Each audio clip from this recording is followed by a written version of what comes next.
et que tu es en train de regarder et que rien n'est pour toi, de rien de venir à l'église. Alors écoutez-moi bien, le contact du cœur et l'esprit est la zone où Dieu agit parfaitement. Vous êtes avec moi? Amen. Le contact du cœur et l'esprit est la zone où Dieu agit parfaitement. C'est-à-dire, si ton cœur se sent libre de s'exprimer devant le trône, qui sait? Il nous a dit dans ce livre de Matthieu chapitre 6 que tu entres dans ta chambre, tu fermes la porte et tu pries. Ton Père qui voit dans le secret et qui écoute les choses qui sont dans le secret te le rendra. C'est un principe avec le Seigneur. Amen. Amen. Alors tout ce que je souhaite, c'est que restons dans l'esprit de prière. Et voyons voir si celui qui nous a unis n'est pas au-dessus de ce que nous sommes. Amen. Amen.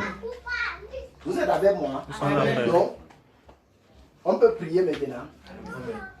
Que chacun reste à sa position et dit Seigneur, merci pour tout ce que tu as prévu pour moi aujourd'hui. Et que cela me soit donné avec abondance au nom du Seigneur Jésus. Que chacun dise cela dans son cœur. Et dit encore, Seigneur, que mon esprit reste éveillé. Parce que c'est ce qu'il a dit.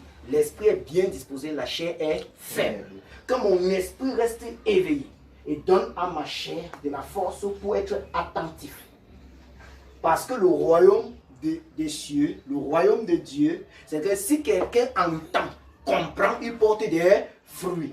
Mais si quelqu'un entend, il ne comprend pas, il ne portera aucun fruit. Ce n'est pas nous qui avons écrit cela, le Seigneur a écrit que c'est le principe du royaume. Alors je préfère que nous restons dans cette position d'être attentifs. Que mon peuple soit attentif à mes voix. Alors si nous sommes attentifs, et les mouvements, et les réactions, et l'enseignement, et tout peut être un canal pour captiver notre esprit. Alors si c'est le Saint-Esprit qui captive notre esprit, s'il captive notre conscience, il peut communiquer des grâces dans notre conscience. Facilement. Et même très bien, parce que c'est le siège de toutes choses. C'est là que nous avons besoin de la délivrance, la conscience. C'est pourquoi le sang du Seigneur Jésus seul était le sang et est le sang nécessaire pour purifier la conscience. Le sang des bœufs, de ces taureaux brûlés avec la cendre là, purifiait le corps, mais la conscience restait dans la souillure. C'est pourquoi on pouvait se rappeler de nos souillures continuellement. Mais si cette grâce-là vient sur ta conscience et purifie ta conscience, que tu le vaux ou pas, nous servirons Dieu d'une manière nouvelle, dans la régénération. Soyez transformés, on sera transformés. Alors, la base de la délivrance, c'est l'honnêteté avec nous-mêmes et la transparence dans la vérité. Alors, désirons comme des petits-enfants ce merveilleux lait. Désirons comme des petits-enfants cette délivrance dont nous avons besoin. Désirons davantage que Dieu nous inonde de sa grâce. Parce que ce sont des choses qu'il a disposées pour nous fortifier. Le royaume des cieux, c'est vrai.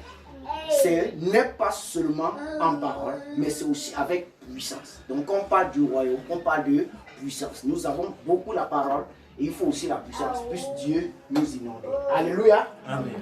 Merci frère Junior de conduire ton troupeau. Moi j'ai terminé. Que le Seigneur vous bénisse. Amen. Bonjour à Yaoundé. Bonjour frère Junior. Veuillez vous saluer les uns les autres encore en disant bonjour. Bonjour. Un bonjour chaleureux. Bonjour. Ça va? Et en chantant, je suis content de te voir aujourd'hui. En chantant cela. Chantez. Ça va Kétia? Ça va? Tu pensais qu'elle ne te connaît pas? C'est que tu connais, n'est-ce pas?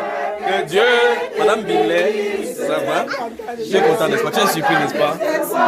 Ça va Mireille? Toujours en position. Ça va? Chantez. Je suis content de te voir. Ça va? Tu me connais encore? Ça va la sœur Suzy Mafogo? Votre mari ici, il est où? Tu es content aussi, n'est-ce pas? Je suis content. Ça va? Que le Seigneur te bénisse. Encore. Amen. Un moment. Ça va? Tu es content comme ici là? Que le Seigneur te bénisse. Ça va? Ça va? Mais voilà alors, d'accord. Que Dieu te bénisse.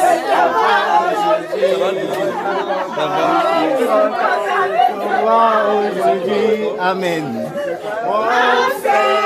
Que Dieu te bénisse encore.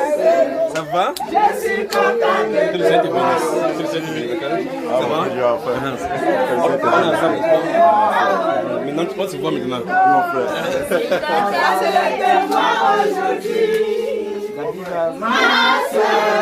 Que Dieu te bénisse. Je suis content de te voir aujourd'hui. Je suis content. Je suis content de te voir aujourd'hui. Alléluia. Je suis content de te voir aujourd'hui. Mon frère, que Dieu te bénisse. Je suis content de te voir aujourd'hui. Le frère Billet. Mon frère. Tu étais content, tu étais surpris quand tu étais venu. Madame Machi, ça va? Que les Seigneur te bénisse, d'accord? Je t'ai vu, il te connaît, d'accord? Que le Seigneur vous bénisse, que le Seigneur vous bénisse. Veuillez vous asseoir. Amen. Amen. Mais en vous asseyant, chantez toujours Je suis content. De te voir aujourd'hui. En vous asseyant. Je suis content de te voir aujourd'hui. Mon frère. Mon frère, que Dieu te bénisse. Je suis content de te voir aujourd'hui. Je suis content. Je suis content de te voir aujourd'hui. Je suis content de te voir aujourd'hui. Ma sœur, que Dieu te bénisse. Je suis content de te voir aujourd'hui. Amen. Inclinons la tête, prions. Tendre Père, nous sommes reconnaissants pour tout ce que tu fais pour nous. Père, les batailles se passent dans les ténèbres et nous ne sommes même pas souvent au courant, mais tu livres des batailles pour nous et tu nous accordes la victoire en ton sein nom. Merci de nous avoir réunis ce matin dans cette merveilleuse maison qui nous accueille ici à Yaoundé ce jour. Merci d'avoir amené tous ceux que tu as voulu aujourd'hui. Merci pour cette réunion. Merci pour le cœur que tu bénis. Merci Père pour nos voix et nos pas que tu restaures et que tu ranimes afin que nous te servions. Je prie au Dieu de gloire pour mon cœur et pour le cœur de ce peuple. Je te les amène devant ton trône ce matin encore, afin que tu y installes ce que tu voudras installer. Donne-nous des sorties ici au Dieu de gloire, retransformées à ton image. Et donne-nous de marcher dans la voie que tu as tracée pour nous, au nom de Jésus-Christ. Incline nos cœurs vers ta volonté. Et si nous fléchissons dans quelque sens que ce soit, Père, redresse-nous dans le Seigneur Jésus-Christ. Et que le peuple de Dieu dise Amen. Amen. Que Dieu vous bénisse. Amen. J'ai appelé très tôt ce matin, alors qu'il était en train de prier, le frère Hachon était à genoux. Et puis j'ai dit, donne-moi le téléphone, il appelle le frère Billet. Il dit, frère Billet, vous commencez à quelle heure? Il dit 10 heures. Il dit, ok, on se retrouve là-bas. Il était surpris que je sois là. Voilà. Donc je suis à votre service maintenant. Je suis fier d'être au milieu de vous. C'est le 1er février aujourd'hui. C'est le 1er février. La première prédication post-élection présidentielle américaine. C'est ça, non? Et c'est un honneur pour moi de parler ici maintenant à partir de Yaoundé. Si vos téléphones sont enregistrés, faites-en bon usage. Amen. Et souvenez-vous, je suis responsable de ce que vous entendez. Amen. Avant de commencer, donc, posez des questions. Sentez-vous libre de poser toutes les questions. N'allez pas me mouchader derrière que... les flèches, me voici maintenant devant. Sentez-vous libre. Ne dites pas que vous allez poser une question, ça va faire du mal, d'accord? Je vais vous dire quelque chose, le temps que vous préparez vos questions. Parce que vous saviez que j'étais en train de venir, ça devait faire... Vous devez préparer d'autres questions. Mais préparez-vous à donner des questions. S'il y a des questions, vous donnez toutes les questions. N'ayez pas peur de poser des questions. Sentez-vous libre. Ne venez même pas dehors me poser une question biblique. Donc si nous nous ressemblons ici, s'il y a n'importe quelle question sur votre cœur que vous désirez poser, posez-la sans avoir peur de quoi que ce soit. D'accord? Nous lui faisons confiance parce qu'il a dit que si on demande n'importe quoi, qu'on ne prémédite pas ce qu'on va dire. Vous me suivez, n'est-ce pas? Donc toute question biblique a une réponse biblique. Posez vos questions. Mais avant cela, j'aimerais dire quelque chose. Vous permettez, n'est-ce pas? Amen. Lorsque vous écoutez la voix de Dieu et que vous discernez que c'est sa voix, vous avez une responsabilité. Quand vous avez déjà la Bible déjà qui est la voix par excellence du Seigneur, qui parle sans ambiguïté, comme celui qui vient d'ouvrir sa Bible, quand il lit là, pendant qu'il est en train de lire, le ciel est en train de le scanner. Donc ce qu'il va en faire, là où il est entré en connaissance, quand tu entres en connaissance d'une parole du Seigneur, à cet instant-là, ton jugement commence. Donc vous avez une responsabilité quand vous écoutez la parole de Dieu. Vous avez une responsabilité vis-à-vis de cela. Vous remarquez que le Seigneur Jésus dit que si je n'étais pas venu, ils n'auraient pas de péché. Maintenant, ils sont sans excuse, parce que l'auteur qui résout le problème du péché est là. Il se tient au devant d'eux, ils le méprisent. Maintenant, qu'est-ce qu'il leur reste? Le jugement. Donc, chaque fois, quand nous prenons la parole, gardez-vous à l'esprit que pendant que vous lisez la Bible vous juge automatiquement. C'est donc pour cela que quand nous plongeons dans la parole, que le but soit dans la parole, pas pour chercher. Il y a des gens qui vont dans la Bible pour chercher des contradictions. Pour dire il faut qu'ils cherchent là où la Bible se contredit. Si tu fais ça, le Saint-Esprit qui conduit les gens dans la vérité va te montrer des contradictions. Vous me suivez ça? Hein? Et il va te montrer des pieds d'achoppement. Au finish, quand il va finir de te montrer, tu vas t'éloigner des Saintes Écritures. Si tu y vas pour chercher la sainteté du Seigneur, il va te révéler au travers de cette écriture sa sainteté. Si tu vas pour chercher l'amour, comment aimer, il va te montrer là-dedans. C'est pour ça que la Bible déclare qu'avec le pervers, il agit selon sa perversité. Avec celui qui est pur, il agit selon sa pureté. C'est comme ça que le Seigneur agit. Donc il te prend comme tu viens. Amen. Des questions? Donc je m'excuse d'être venu un peu tard. J'ai un ami là, le commandant du centre de formation là-bas. Le matin, on a fini de prier. Il m'a prêté à venir. Il me dit que je suis là en 6 minutes. Il voulait me prendre qu'il vienne voir sa maison. Et comme Yaoundé est tellement éloigné, il m'a amené dans un quartier là, je ne connais pas. Donc j'étais allé chez lui. C'est pour ça qu'il dit au frère Achille de venir d'abord ici pour que je vienne par la suite. Donc je suis à votre service à leur poser des questions.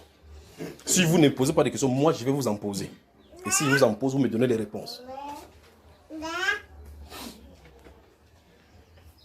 Tu enregistres ma soeur? Donne-la, donne. C'est quand j'enregistre, vous enregistrez, la voix qui est dedans, vous entendez, vous êtes responsable. Et faites un bon usage. Et je suis responsable devant le Seigneur pour tout ce qui est dit. D'accord? Amen. Voilà. Donc, posez des questions. Voilà. Je crois que tout le monde entend là maintenant. Bonjour à Yaoundé. Bonjour, frère Junior. Vous avez des questions? Oui. Vous avez les réponses aussi? Posez des questions. Dans les forums, vous posez des questions. Oui, mon cher, on commence par là. Oui, mon frère, j'ai une question. Oui. Ma question est relative par rapport aux élections américaines, justement. Oui. Comme tu as commencé par là. Non, je n'ai pas commencé par là. C'est moi dit que Oui, je rends grâce à Dieu pour la première prédication post-élection. Voilà. Après l'élection, non? Oui, effectivement. Donc, ce que je voudrais savoir, c'est maintenant, puisque des choses ont été dites par rapport à cette élection-là et l'Église, maintenant, qu'est-ce que l'Église a à faire? Qu'est-ce que l'Église doit faire? Et comment, est-ce qu'il y a une nouvelle façon, une nouvelle marche, une nouvelle orientation pour l'Église? Donc, réponse à tout. Vous entendez ce qu'il dit? Vous avez entendu ce qu'il a dit? Ah bah déjà, Pose ta question. Pose bien pour que les gens comprennent, d'accord? D'accord. Voici ma question. Il y a des choses qui ont été dites en ce qui concerne les élections américaines. Explicite-les. Oui. C'est-à-dire que le président Donald Trump qui était au pouvoir, c'était la grâce de Dieu. Et sa réélection devait être la continuation de cette grâce-là. Et celui qui est là maintenant, il avait été dit que s'il prend le pouvoir, l'Église doit s'apprêter. En fait, c'est la femme qui est derrière lui qui va monter. Les ténèbres cherchent à positionner. Oui. Ma question donc est la suivante. Qu'est-ce que l'Église doit faire? Qu'est-ce que l'Église doit faire? Comme cet homme-là s'est positionné là-bas, qu'est-ce qui reste? Est-ce qu'il y a une direction, une orientation par rapport à l'Église? Bonne question. Vous avez suivi la question, n'est-ce pas? Quelqu'un dit un titre de questions. Donc, prenons des questions si ça va dans le même sens et puis on traite ça au même moment. Des questions?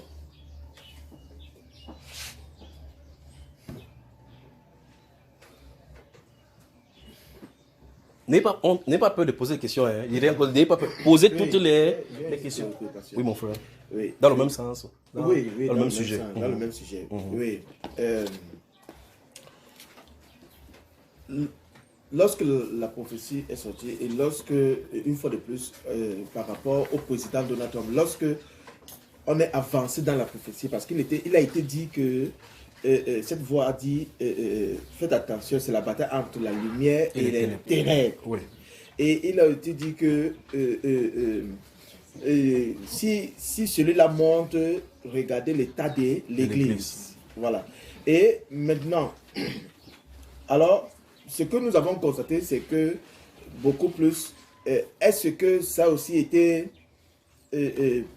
pour nous, les chrétiens, comment on appelle ça, de manifester ce qui est dans les cœurs, parce que beaucoup de choses se sont manifestés, c'est-à-dire que ce qui était dans les cœurs de beaucoup de personnes se sont manifestés. Vous savez, quand le frère, c'est qu'on va parler, pas doucement. Quand la voix monte, vous sentez que ça va changer de direction. Vas-y, continue, frère. Beaucoup de chrétiens, ce qui était dans leur cœur, beaucoup de personnes, oui, ceux qui louent le Seigneur et ceux qui parlent de la part du Seigneur, oui, il y a certaines personnes qui se disent chrétiens ou qui sont chrétiens, disons-le comme ça.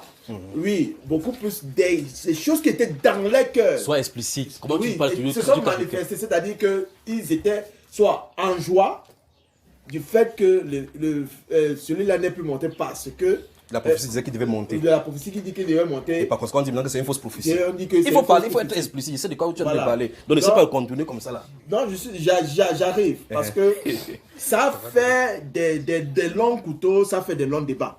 Oui, dans plusieurs, non seulement en réseaux sociaux et de vive voix. Alors, ça refroidit même certaines personnes. Certains frères oui, ou sœurs, ça refroidit certaines personnes, parce qu'ils ne comprenaient plus ce qui se passait. Oui, parce que j'en ai eu au coup de fil, etc. Certaines personnes qui étaient refroidies, ils ne savaient plus vraiment où ils sont en train d'aller. Et Dieu merci, oui, avait dit que c'était Donald Trump, mais là ce n'est plus lui. Alors, pourquoi est-ce que c'est cela? Qu'est-ce qui se passe véritablement? Se sont-ils trompés ou c'est eux qui n'ont pas joué leur rôle de prière, dans la prière? Voilà, autant de questions qui se posent. Autant de questions qui se posent qu'il faut y répondre. Alors, qu'est-ce qui se passe véritablement? Alors, je suis resté tranquille et vraiment, l'église, certaines personnes ou certaines communautés ou certaines assemblées ont pris la résolution de demeurer dans la prière. De demeurer dans la prière. Donc, voilà un peu les axes que certaines assemblées ont pris. De demeurer dans la prière, puisqu'il y a plusieurs groupes que j'envoie les enseignements. Donc, c'est un peu ça. Mais, les conducteurs ont eu chaud. Il faut dire que les conducteurs vraiment ont eu chaud. Ils ont reçu dans tous les cas. Oui, que vous avez dit que vous avez aussi votre junior là qui dit comme ça. Là. Vraiment eu chaud. Et vraiment, vous êtes défendu comme vous pouviez. Voilà. Donc, mais le Seigneur a fait grâce par rapport à tout ça pour que nous puissions, comment on appelle ça, la pesanteur, l'atmosphère soit détendue et que les gens entrent vraiment dans la prière, qu'ils comprennent que leur cœur était seulement dans la prophétie, mais non dans la prière. Parce qu'il a été dit, la voix avait dit que nous devons prier. La voix avait dit que nous devons prier. Donc, c'était un peu ça. Donc, ça dérange un peu. Donc, ça, c'est l'aspect. Tu as mis la peinture tout autour du salon. Oui. Quel est le fond, c'est que, comme le frère a dit, quel est le nouveau comportement? Quelle est de l'église? De l'église, oui. Que Dieu bénisse. Nous devons adopter. Inclinons la tête, encore prions. Père, merci pour ce que tu fais.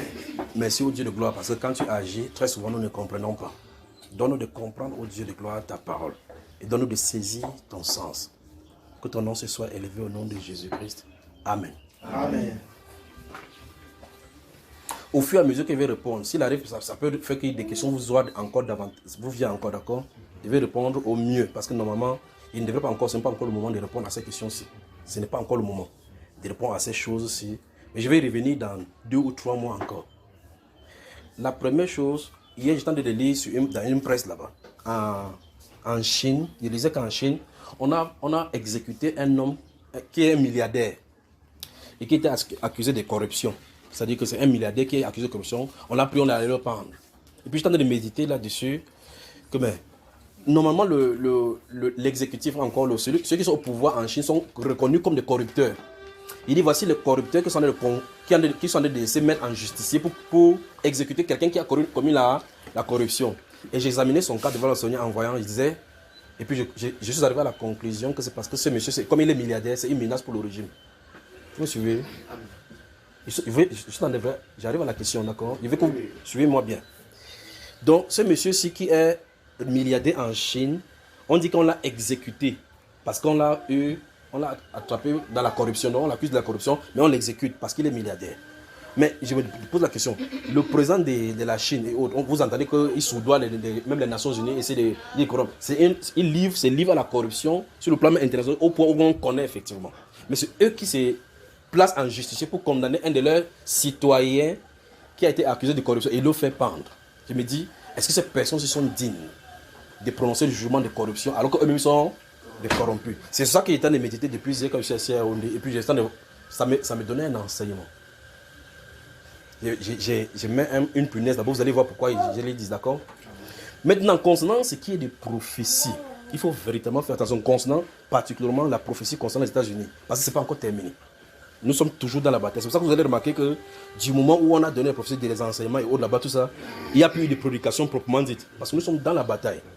Vous remarquez la façon que le frère a dit, il a dit le président, comme il était dit que c'était le président qui était là, Donald Trump, et que ce n'est plus lui qui est là. Ça, c'est ce que vous dites. Vous voyez cela, n'est-ce pas? Il y a des choses dans les Saintes Écritures qui sont incompréhensibles. Il y a des choses qu'on ne peut pas vous expliquer. Même si j'ai souhaité vous expliquer, je ne peux pas vous expliquer. Et puis, j'étais en train de regarder également en priant pour les frères et autres là-bas. Je remarque qu'il y a même beaucoup de prophètes qui sont venus sur la scène pour commencer à demander pardon. Que je demande pardon à Dieu. Je ne ferai jamais cela. De toute façon, concernant ces cas-ci précisément. Est-ce que vous savez pourquoi? Donc, vous imaginez quelqu'un des sorties dit, ainsi dit le Seigneur, Donald Trump sera président. Et que Dieu a parlé, et que tu viens par la suite, comme tu n'as pas vu de tes yeux qu'il est président, qu'on a dit que non, ce n'était pas Dieu qui m'avait parlé. Bon, qui t'avait parlé dans ces cas-là? Vous savez, quand je suis allé, quand les choses se déroulent, c'est dans la prière. Je dis, le frère s'est dit que c'est l'actuel président, celui qui est là actuellement. De mes lèvres, je ne l'appellerai jamais président, parce qu'en haut, ce n'est pas lui qui est le président. Je ne l'appellerai jamais comme ça. Là. Dans ce Donald Trump qui est le président des États-Unis, quel qu'en soit ce que vous allez dire. Vous me suivez? Vous me suivez, frère? Amen. Bon, maintenant, qui a fait les investitures? Qui a fait les investitures? C'est celui qui est là, non? Bon, maintenant, quand moi j'ai pris, et comme je l'ai dit dans l'enseignement, j'ai reçu en 2019, alors que je suis au Maroc, que j'ai vu Donald Trump monter. Et sa femme, mais la cible était sa femme, parce qu'on a accusé sa femme et autres. J'ai dit, depuis lors, je n'ai pas vu le changement. Et même après cela, je vais dans la prière, c'est toujours Donald Trump que je vois. Mais la réalité sur le plan physique dit autre chose. Je ne peux pas venir contredire ce que je suis en train de voir. J'ai dit ceci et je l'ai dit. Si c'est à moi, si un marron comme cela, le Seigneur me dit que c'est bleu. Je dis que c'est bleu. Amen. Donc, si vous voyez le journal, ou bien les États-Unis, n'importe quoi, qui signe les décrets, qui fait n'importe comment, tant que dans l'esprit, je ne vois pas le changement, il ne sera jamais un président. Vous m'avez suivi? Donc, je ne peux pas venir ici devant vous comme ça dire que je demande pardon parce que c'est Donald Trump maintenant qui va voir. Je vais demander pardon, je serai aligné avec vous, avec ce que vous voyez. Moi, je ne ferai pas ça. Si ça change, je vais vous dire que j'ai vu ça changer. Parce que depuis qu'il m'a montré en 2019, je n'ai pas vu le changement. Même en venant ici, en priant, je regarde pour voir si ça change. Mais il n'y a pas de changement. Et là, je n'ai jamais vu celui-là couronné. C'est celui que je vois. Chaque fois qu'il prie, c'est le monsieur que je vois. Qu'est-ce qui se passe maintenant? C'est sur le plan naturel. Ça, c'est un autre paire de manches qu'il faut expliquer. Vous me suivez, n'est-ce pas? Bon, maintenant, je vais vous poser une question. D'ailleurs, je vais dans la Bible vous poser une question. Savez-vous que Dieu prépare les coups d'État? Dieu fait le coup d'État, vous savez ça? Hein? Oui. Dieu organise le coup d'État et tue le président. Oui. Vous savez ça, n'est-ce pas? Oui. Qui est le premier président, qui est le premier roi d'Israël?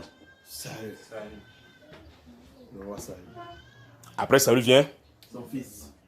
Qui? Son fils, son fils d'abord. Bon, pour beaucoup de personnes, on sait qu'après Saül, c'est qui? David. Donc vous voyez que Saül a choisi.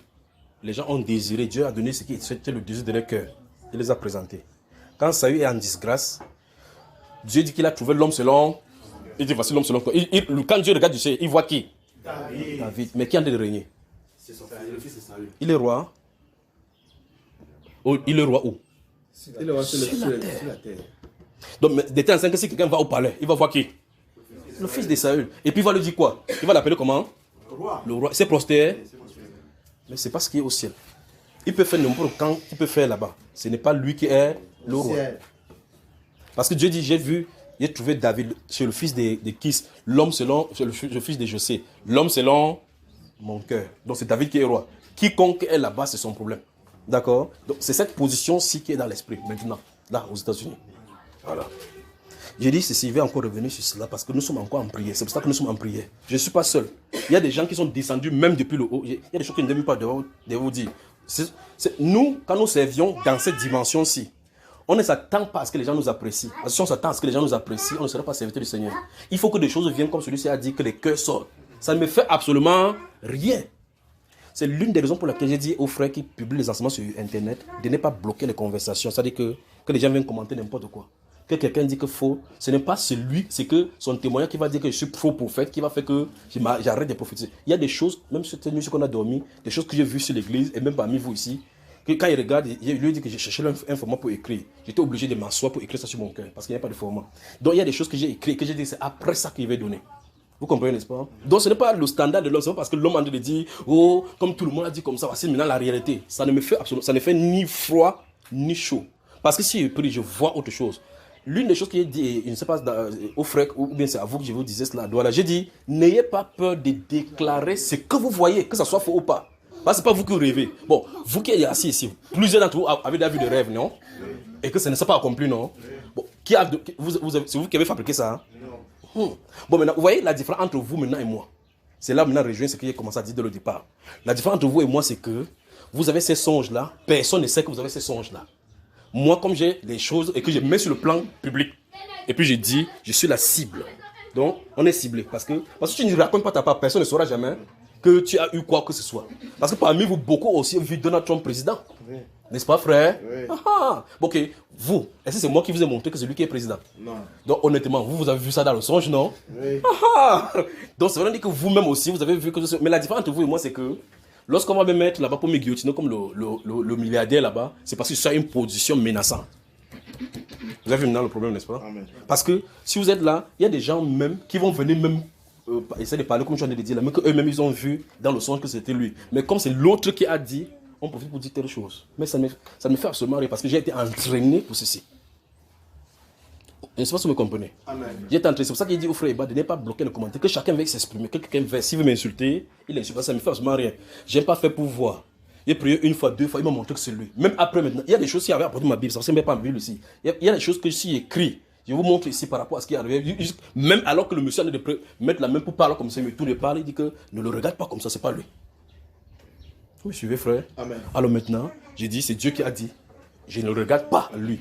Donc vous voyez le serment, vous faites n'importe quoi, tant qu'il a dit que c'est telle chose, il m'en tient là-bas. Donc je ne peux pas venir ici, ou bien devant les hommes pour dire que je vous demande pardon, parce qu'il avait dit que Donald Trump c'est le président, parce que je sais ce qui est dit en amont.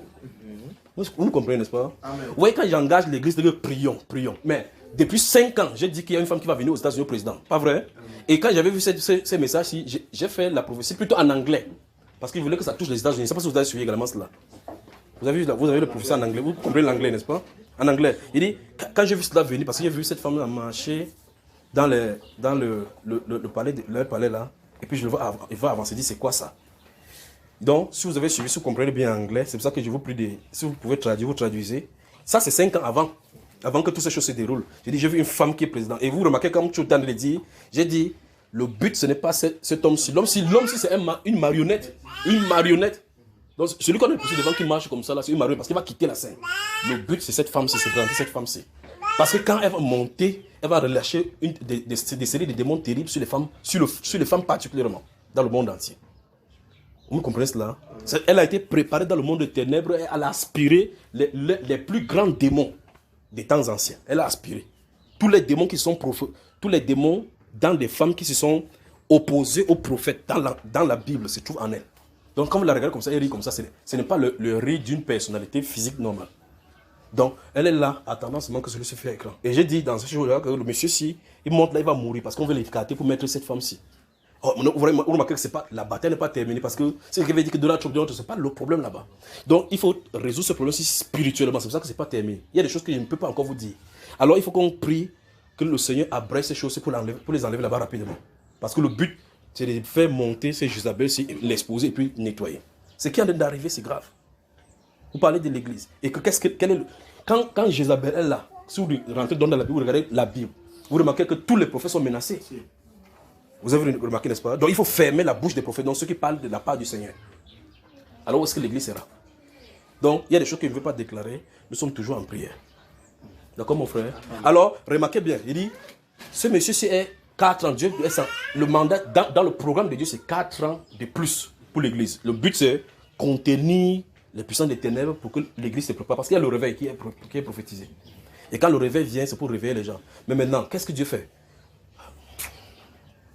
Vous savez, ces choses-ci amènent beaucoup de situations. La prophétie amène beaucoup de... Notez maintenant, notez. Merci, Père. Notez. Notez seulement les Saintes Écritures. Si vous êtes prêts, vous prenez quelque chose de vous. Comme ça, il ne vous garde pas longtemps. Ça va, bébé Daniel.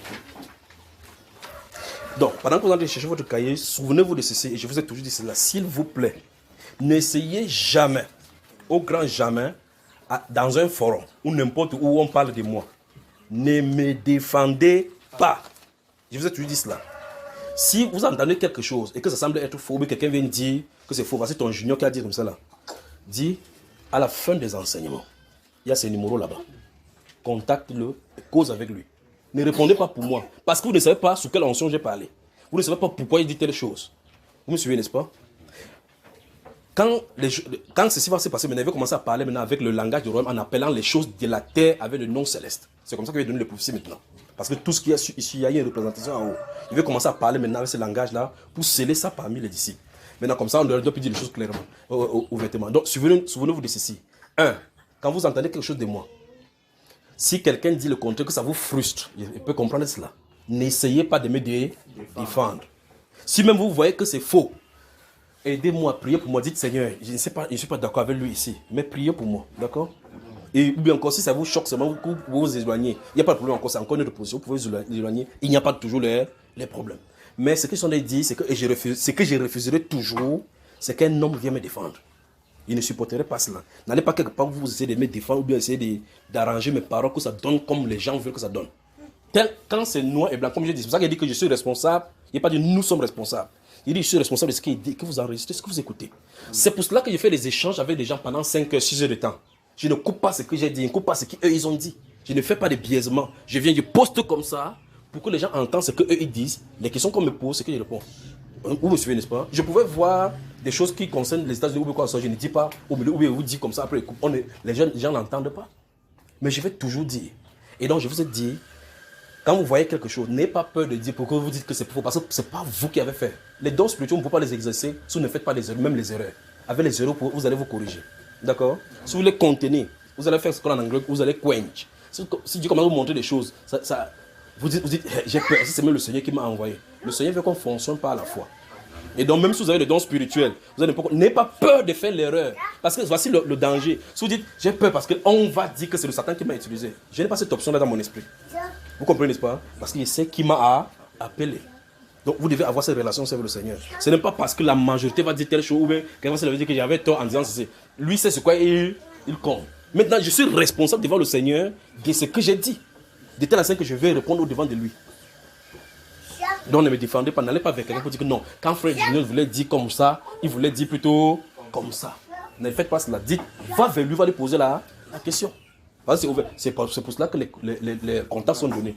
Pour que si quelqu'un veut parler. Donc, si quelqu'un dit, oh, il a dit telle chose et c'est faux. En 2018, il avait dit que le décret. Est-ce que tu as compris ce qu'il a dit? Ce ne sera pas politique. Il a dit clairement que c'est un autre bâton et quelqu'un doit venir parler. Bon, quelqu'un entend que le décret, il croit que non. C'est que pour le faire qui le pouvoir, pas vrai frère? Bon, il est responsable de ce que lui, il a compris. De ce qu'il a compris. Vous remarquez? Voici le Cameroun qui est calme. Vous remarquez comme c'est calme, n'est-ce pas? Attendez maintenant, une semaine. On va se concentrer dans la prière pour le Cameroun. Il ne parle pas de vous, il parle de nous. On va se concentrer sur le Cameroun. Vous allez entendre maintenant le chamboulement encore. Parce que nous sommes concentrés quelque part qui est plus important que la bataille du Cameroun. Mais vous voyez comment c'est calme, non? Mais n'est-ce pas depuis des années, il dit, faites des provisions. Un mâchoiron vient, il avait dit que faites des provisions. On a fait des provisions, on a mangé. Et puis, ce n'est pas venu. Vous voyez, parce qu'il voit, lui, il voit là. Un de ces jours, quand ça commence, il n'a plus le temps pour faire les provisions. Mais la voix dit, faites les provisions. Vous avez mangé, oui. Vous avez mangé, réachetez, parce qu'à tout moment, ça peut déclencher. N'est-ce pas, Yaoundé, j'avais dit que Yaoundé sera barricadé. Mais attendez-vous, quand ça va arriver. Vous savez, il y a des gens qui ne saisissent pas. Quand ils ne saisissent pas, et puis, quand il veut parler, le Saint-Esprit dit, laisse-les continuer à pécher. Laisse-les pécher. Donc, chacun va porter son attribut devant le Seigneur. Je suis responsable de ce que j'ai dit. Si j'ai péché, je rends compte à qui des droits. Si tu dis et que tu as de faire quelque chose, ou tu as de pécher, tu rends compte à qui des droits. Vous me suivez les frères? Amen. Le jour où le Seigneur Jésus-Christ a été à mettre devant le Sanhédrin, il savait que d'après la loi, il ne peut pas le condamner sans qu'il y ait des témoins au moins contre lui. Ils ont fabriqué les témoins. Nous l'avons entendu dire qu'il va détruire ce temple-ci et il va le rebâtir en 3 jours. Jésus avait dit ça. Est-ce qu'il avait dit ça? Non. Il avait dit, détruisez ce temple et je le rebâtirai en 3 jours. Donc ils ont utilisé les mêmes mots, mais en changeant. Quand un témoin veut, qu'est-ce que vous l'avez entendu dire?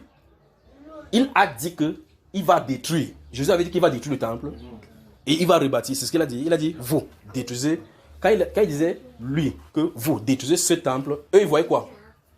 Temple de Jérusalem. Lui, il parlait de quoi? Son corps. Donc, ils étaient responsables de ce qu'ils s'entendaient. Jésus-Christ était responsable de ce que lui disait. Et ces personnes qui sont venues témoigner, ils sont aussi responsables de ce qu'ils ont dit. Quelqu'un, un être humain, créé par celui qui est là-bas, il se met devant lui, il ment. Jésus ne dit pas que tu mens. Non. Jésus ne dit pas ça. Jésus reste là. Il observe. Il dit que les gars, ils sont forts ici dehors. Il reste, n'est-ce pas, la Bible déclare que dans ses accusations, dans son humiliation, il s'est tué. À cause de nous, non? Par amour pour nous, il s'est tué pour subir ce qu'on est en train de dire. Quelqu'un était là pour le défendre? Bon, maintenant, même s'il avait dit ça, ça méritait la mort, frère. Il y a un décret qui dit dans les Saintes Écritures que si quelqu'un dit qu'il va détruire le temple et reconstruire, ça fait la peine de mort. Voilà. Donc, il fallait qu'on cherche un alibi pour le tuer. Mais remarquez le Messie. Il s'est tenu là, il ne s'est pas défendu. Pourtant, il suffit seulement qu'il ouvre la bouche, il dit disparaissez, ils disparaissent. Mais dans son humiliation, il a gardé le silence pour qu'il finisse de faire ce qu'il a fait. Et ils vont. Il arrive devant Pilate. Les gens viennent me dire que n'importe quoi. Et les gars, c'est moi comme ça là. Peut-être les gars le palais, ils disent que mais le palais, les gars, c'est même les gars sur la terre, c'est le royaume comme nous ici en haut là-haut. Bon, c'est ce qu'il peut-être y pensait. Et puis il a dit, mais tu es dans mon royaume là-bas. Dis-moi, tu n'entends pas ce qu'on te pose contre toi. Tu ne sais pas que j'ai le pouvoir. Écoutez bien, j'ai le pouvoir de te relâcher, de te faire condamner. Moi, celui-ci, tu ne feras que ce qui est laissé en haut. Oui, c'est ce que le Messie dit. Tu ne feras que ce qui est décidé en haut. Donc, pour que quelqu'un me fasse quelque chose sur cette terre-ci, ça doit être décrété en haut. Parce qu'il a mis les 3 étoiles là-bas, il a dit que tant que ces étoiles seront là-bas, tu seras sur la terre pour faire l'œuvre que tu as en train de faire. D'accord, mes frères? Donc, ne me défendez pas. Celui qui m'a envoyé est avec moi.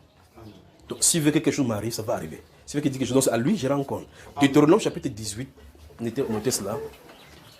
Que Dieu vous bénisse. Deutéronome chapitre 18.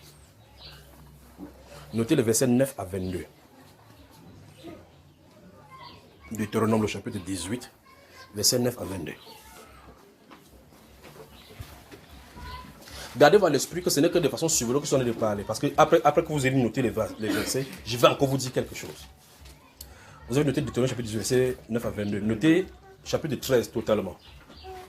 Le chapitre 13 de Deutéronome toujours. Deutéronome, chapitre 13, vous avez noté.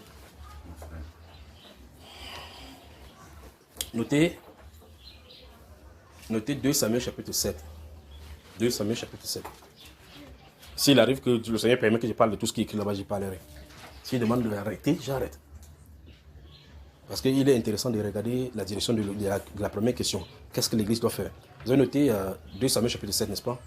Notez maintenant 1 Samuel chapitre 2. 1 Samuel chapitre 2. Versets 22 à 29. Vous avez moi. Notez Exode chapitre 29. Exode, le chapitre 29. Tous les versets que vous avez de lire sont liés. Exode chapitre 29, le verset 9 seulement. Jérémie le prophète, chapitre 23. Chapitre 25, 26, 27 et 28. Jusqu'à même 29, donc. Chapitre 23 d'abord. 25, 26, 27, 28 et 29. Vous y êtes? Donc Jérémie chapitre 23. 25, 26, 27, 28 et 29.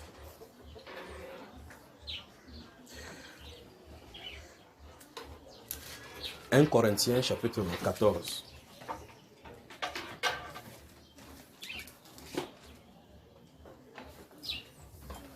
1 Corinthiens chapitre 14, verset 1 à 6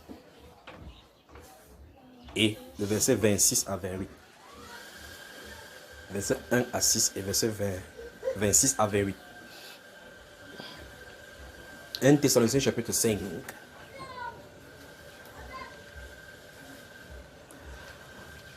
Verset 17 à 20. Donc si je passe quelque part, j'entends vous allez me défendre, je ne serai jamais d'accord avec l'opposition. Je ne serai jamais d'accord. 1 Thessaloniciens chapitre 5, verset 17 à 1. Mais vous êtes bien passé, le vent passe comme ça. Moi, je dis que ça, c'est le table des vieilles ici là. Donc le vent passe comme ça là, alors que les gens qui sont au-dessus ont chaud. Donc je crois que c'est bon, la position c'est bonne. Donc 1 Thessaloniciens chapitre 5, verset 17 à 20. Vous y êtes?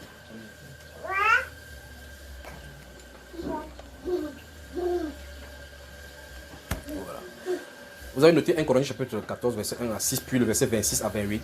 C'est bon. Maman. Il peut y aller. Maman.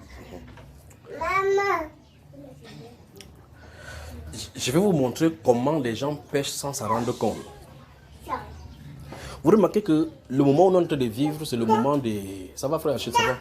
Ça va. Je crois que c'est moi qui ai chaud parce que je suis en train de bavarder en faisant le mouvement. Je crois que vous qui êtes assise, vous n'êtes pas chaud, non? C'est moins grave, n'est-ce pas? Ok, donc l'autre aussi fait plutôt chaud au cœur, pas vrai? Vous remarquez que l'étape, ou bien encore l'époque où nous sommes en train de vivre, c'est l'époque où la connaissance est en train d'augmenter. Vous pouvez avoir la parole sur n'importe quel support. Mais il y a des principes dans la Sainte Bible qui ne peuvent pas changer. Avez-vous déjà remarqué dans les Saintes Écritures quelqu'un venir opposer un prophète, fût-il un faux prophète, quiconque s'est levé contre lui? Vous avez lu la Bible, non? Quand il y a un faux prophète dans les Saintes Écritures, vous voyez, qui parle confronter? Qui? Un prophète. Un prophète. Si quelqu'un se lève des yeux nos jours, il n'est pas prophète, pas confronter un prophète, qu'est-ce qu'il a de faire devant Dieu? Vous voyez là où le péché arrive. C'est pour ça que l'un des frères avec qui il travaillait avant, il voulait faire des choses contre le prophète. Je lui ai dit qu'il a la télévision sur le YouTube, il fait des choses pour insulter les gens. Je lui ai dit ne fais pas ces choses-là quand il s'agit de prophète, parce qu'il n'a pas lancé cet enseignement-là. Je lui ai dit ne fais pas ces choses-là. Pour pouvoir le mettre dos au mur, je lui ai dit quand tu veux parler à un prophète, écris la lettre, tu lui dis que j'ai vu que dans ton église tu fais comme ça, tu fais comme ça là, alors que dans l'écriture ça ne se fait pas. Vous voyez cela, n'est-ce pas? Sachant qu'il va écrire celui-là ne doit même pas considérer ce qu'il a dit. Mais en voyant le lendemain, il a fait telle personne abominable, faux prophète. Il dit non, il ne peut pas faire cela, il ne peut pas participer à ses péchés. Quand quelqu'un est faux prophète, gardez-vous à l'esprit ceci. Et c'est ça justement que ça me surprend à cette génération, c'est pour ceux qui s'appellent prophètes. Parce que ou bien tu es faux, ou bien tu es vrai. C'est ça le problème. Amen. Vous me suivez? Amen. Vous ne pouvez pas être un peu un vrai, ou bien un peu un faux. Amen. Vous avez vu un faux, bien qu'il y a une partie qui est vraie. Oh. Okay. Même si c'est une partie, tu es vraiment sous-coupé une partie. Vous venez coller là-bas, vous allez donner. C'est un faux ou c'est un vrai? Ou bien c'est un vrai. C'est un vrai faux. Hein? Le bien, on appelle ça le vrai faux. Ou dites-vous que c'est ce que le Seigneur a dit de nous. Ou vous dites que l'arbre est bon et que son fruit est bon. Ou que l'arbre est mauvais, son fruit est mauvais. Vous devez faire un choix. Vous avez moi les frères là. Amen. J'ai craint donc de dire des choses ici que peut-être vous pouvez saisir et d'autres ne saisissent pas. Mais vous êtes responsable de ce que vous entendez. Amen. Je suis responsable de ce que j'ai dit. J'ai dit ceci. Il n'y a pas de vrai prophète qui peut devenir faux. Il n'y a pas de faux prophète qui peut devenir vrai. Chacun a sa nature dès le départ. Amen. C'est ainsi dans les Saintes Écritures. Amen. Et les Saintes Écritures présentent que quand quelqu'un a été faux, dès le faux prophète, si vous prenez le Jérémie chapitre 28 concernant Anani le prophète, qui vient, il enlève le joug de Jérémie, il frappe aux solitudes, ainsi parle le Seigneur des univers. Voilà. Dans la version François Coran, c'est ce qu'il dit. Ainsi parle le Seigneur, que dans 2 ans, j'enlève le joug de Nebuchadnezzar sur le joug d'Israël. Quand il dit ça, le prophète Jérémie est de l'autre côté. Pas vrai? Donc voilà le prophète Anani. Et la Bible n'appelle même pas faux prophète. La Bible parle de l'un des prophètes de Gabaon, qui était en plein temple, disant ainsi parle l'Éternel. Entre-temps, Jérémie dit, ainsi parle l'Éternel. Soumettez-vous à Nebuchadnezzar. Car ainsi parle l'Éternel. Il a soumis à Nebuchadnezzar toutes les nations de la terre et même les oiseaux du ciel et les animaux. Il les a soumis à Nebuchadnezzar. C'est le décret du Très-Haut. Il a soumis la domination de Nebuchadnezzar à tous les êtres vivants. Vous devez vous soumettre. Il dit, après 70 années, son joug sera un prophète est venu. C'est pour ça que vous allez voir au chapitre 29 de Jérémie que vous avez noté là. Il va leur dire quoi? Que dans les villes où vous êtes là-bas, il va écrire les lettres aux déportés. Il va dire que dans les villes qui sont là-bas, mariez-vous, achetez des terrains. C'est pour vous dire que la délivrance n'est pas là. Donc, vous aurez du temps là-bas. Mariez-vous. Il dit, ne vous livrez pas à vos prophètes dans ces villes-là qui vous donnent de l'espérance. C'est pour ça qu'au chapitre 23, il dit que s'ils avaient tenu conseil, ils avaient assisté à mon conseil, ils auraient dit à mon peuple les paroles pour les détourner de leur voie. Vous comprenez, n'est-ce pas? Donc, comme les gens connaissent seulement cette verset, comme la connaissance a augmenté, on peut quitter notre verset en disant, voici que la Bible déclare qu'un prophète qui dit quelque chose n'est pas de Dieu. Ainsi, on prend ce verset et puis on va. Maintenant, si vous dites, Deutéronome chapitre 18, verset 22, dit que si c'est que ce n'est pas moi qui ne l'ai pas envoyé. Mais quelle est la sanction de Dieu? La sanction de Dieu dit que vous devez le lapider. Dans les deux choses l'une. Ou bien vous vous taisez, ou bien vous me lapidez. Parce qu'il n'y a pas de verset là dans votre Sainte Écriture pour une repentance de contre une fausse prophétie. Je recommence encore pour vous saisir. C'est pour ça que j'espère que vous allez comprendre. Il n'y a pas de verset dans les Saintes Écritures pour une repentance contre une fausse prophétie. Il n'y a pas. Il n'y a qu'une sanction. Et la sanction, ce que Dieu donne est conditionné. Il dit que si c'est un prophète, parce qu'en réalité, quand vous dites qu'on dit quelque chose qui n'est pas vrai, prenons un exemple. Il y a des marabouts et vous appelez les devins, ceux qui tirent les cartes, qui ont tiré les cartes et qui ont vu cet événement s'y venir. C'est-à-dire que le monsieur qui est là, mais actuellement, il va prendre le pouvoir, mais il n'est pas couronné. Bon, maintenant, il va prendre le pouvoir. Entre-temps, un prophète a de dire, ainsi dit le Seigneur, c'est Donald Trump qui est président. Bon, ça veut dire que le marabout a plus vu mieux que le pasteur, pas vrai? Bon, ça veut dire que le marabout est un serviteur de Dieu. C'est ça, n'est-ce pas? Puisqu'il a dit ce qui est vrai. Or, qu'est-ce que les Saintes Écritures enseignent? Si vous lisez le chapitre 13 vous allez me suivre? Oui. Amen. Si vous lisez le chapitre 13 des Deutéronome, il y est dit que si un songeur ou bien un prophète se lève au milieu de vous et vous dit des choses et que ça arrive, il dit pour vous entraîner à d'autres dieux. Donc ça veut dire qu'il peut même dire quelque chose qui arrive. Mais que la réalité de ça, c'est qu'en fin de compte, ça t'entraîne vers d'autres divinités. Ça, il n'y a pas une sanction dans les Saintes Écritures qui est coupable. Prenez le temps de lire chapitre 13 et chapitre 18. Il n'y a pas une sanction qui est terrible devant Dieu que de quelqu'un de détourner quelqu'un de la foi. Si vous lisez le chapitre 18, vous allez trouver ça là-bas. Donc, il y a quelqu'un qui aura l'audace de parler à mon nom, de détourner mon peuple pour qu'il serve autre Dieu. Celui-là sera puni de mort et son sang retombera sur lui. Donc vous voyez que ce qui est là, c'est que les prophètes qui prophétisaient l'Ancien Testament par Baal, le but était de détenir le cœur du peuple justement à servir d'autres divinités.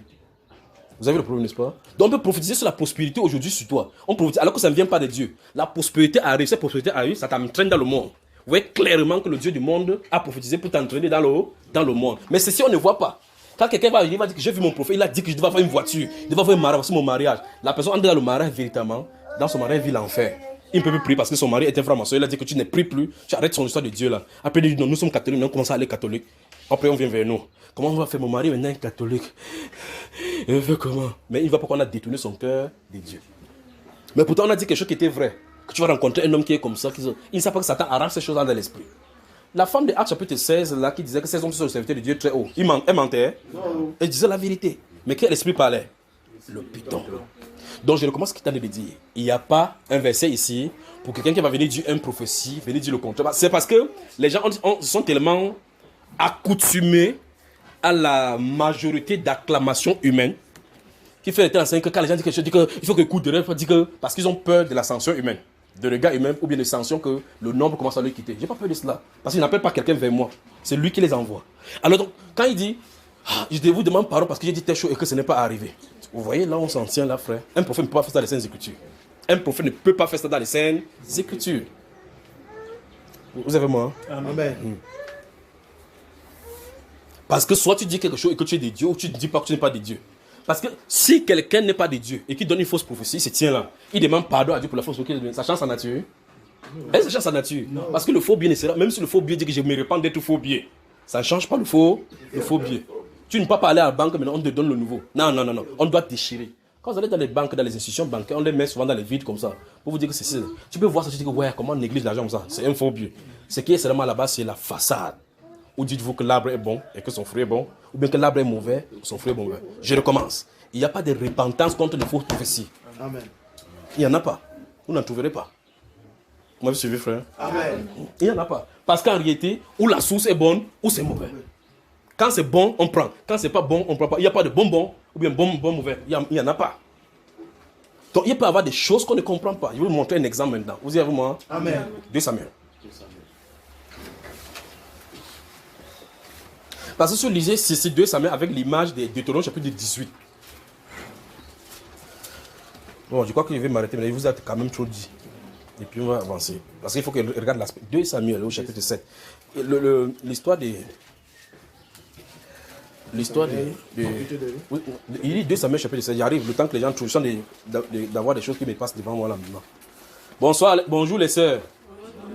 Bonjour les frères. Bonjour à Yaoundé.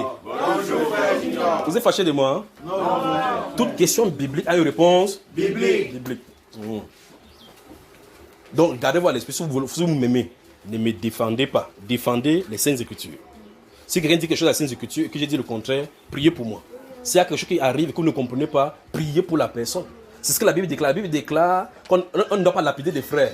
La Bible déclare que si vous voyez votre frère commettre un péché qui n'est même point à la mort, priez. Or, la prophétie, la fausse prophétie, ou bien encore la vraie, écoutez bien ça, la fausse prophétie et la vraie prophétie qui amène les gens à se détourner de Dieu, c'est un péché mortel. Vous avez moi là? Amen. Donc, si quelqu'un te donne une fausse prophétie qui est vraie et que cette prophétie se détourne de Dieu, la Bible déclare que la sanction pour lui, c'est la condamnation à mort. On doit le détruire pour annuler le mal au milieu des croyants. C'est ce qui est écrit. Donc, il n'y a pas de repentance ici. Je commence encore. La fausse prophétie. Parce que dans le chapitre 18 et 13, il dit que comment reconnaîtrez-vous? Vous direz certainement que comment reconnaître si ce qu'il dit n'arrive pas. C'est que le Seigneur ne l'aurait pas envoyé, il aurait dit cela de lui-même. Vous remarquez que dans la Sainte Écriture là-bas, même dans l'Ancien Testament, on ne parle même pas des démons. Parce que c'est maintenant avec la nécessité qu'on comprend maintenant que les démons donnent les prophéties. Voilà. On y va? Alors je recommence encore. Je veux que ceci pénètre bien. Il n'y a pas de repentance contre les fausses prophéties. Il y a la lapidation à mort. Il n'y en a pas. Vous avez moi? Amen. Voilà. Donc on ne peut pas aller là-bas dans Deutéronome, prendre ça et laisser vivre la magicienne. D'autres parmi vous avez les mères qui sont des marabouts. Vous faites comment d'elle? En dedans, c'est elle qui t'a accouché là-bas. Maintenant, tu vas me dire que non, le Seigneur est miséricordieux. Nous sommes sur la nouvelle alliance. mais ça, c'est pour un prophète. Vous rentrez dans l'ancienne alliance pour le juger. Mais le problème, c'est que si vous rentrez dans l'ancienne, c'est légitime. Si vous allez dans l'ancienne testament pour prendre pour un prophète, gardez-vous à l'esprit de rester là-dedans. Ça, c'est un. Ça dit que la sanction, c'est quoi? C'est la lapidation. Il n'y a pas de deux façons. Vous ne pouvez pas dire que non, il faut qu'il se repente. Parce qu'il n'y a pas ça là-dedans. Il n'y a pas quelque chose qui te donne le droit de lui demander de se repentir. Il n'y en a pas. Il y a la sanction. Puisque quand Jérémie s'est présenté à Anani, quand il est allé à la maison de Dieu, le Seigneur lui a dit sur le chapitre 28 de Deutéronome, de Jérémie, il va aller lui dire va dire à Jérémie que comme tu as brisé le joug en bois, je vais te mettre le joug de fer et tu mourras cette année.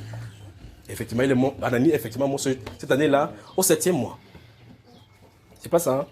Donc vous voyez la sanction, n'est-ce pas? Pourquoi? Parce que clairement, la prophétie que Anani, c'est ce que Jérémie le prophète va lui dire, que ta prophétie détourne le peuple de Dieu. Parce que la volonté de Dieu, c'est que les gens restent sous Nebuchadnezzar. Dieu a un service qu'il veut faire au travers de ce peuple-là, derrière Nebuchadnezzar.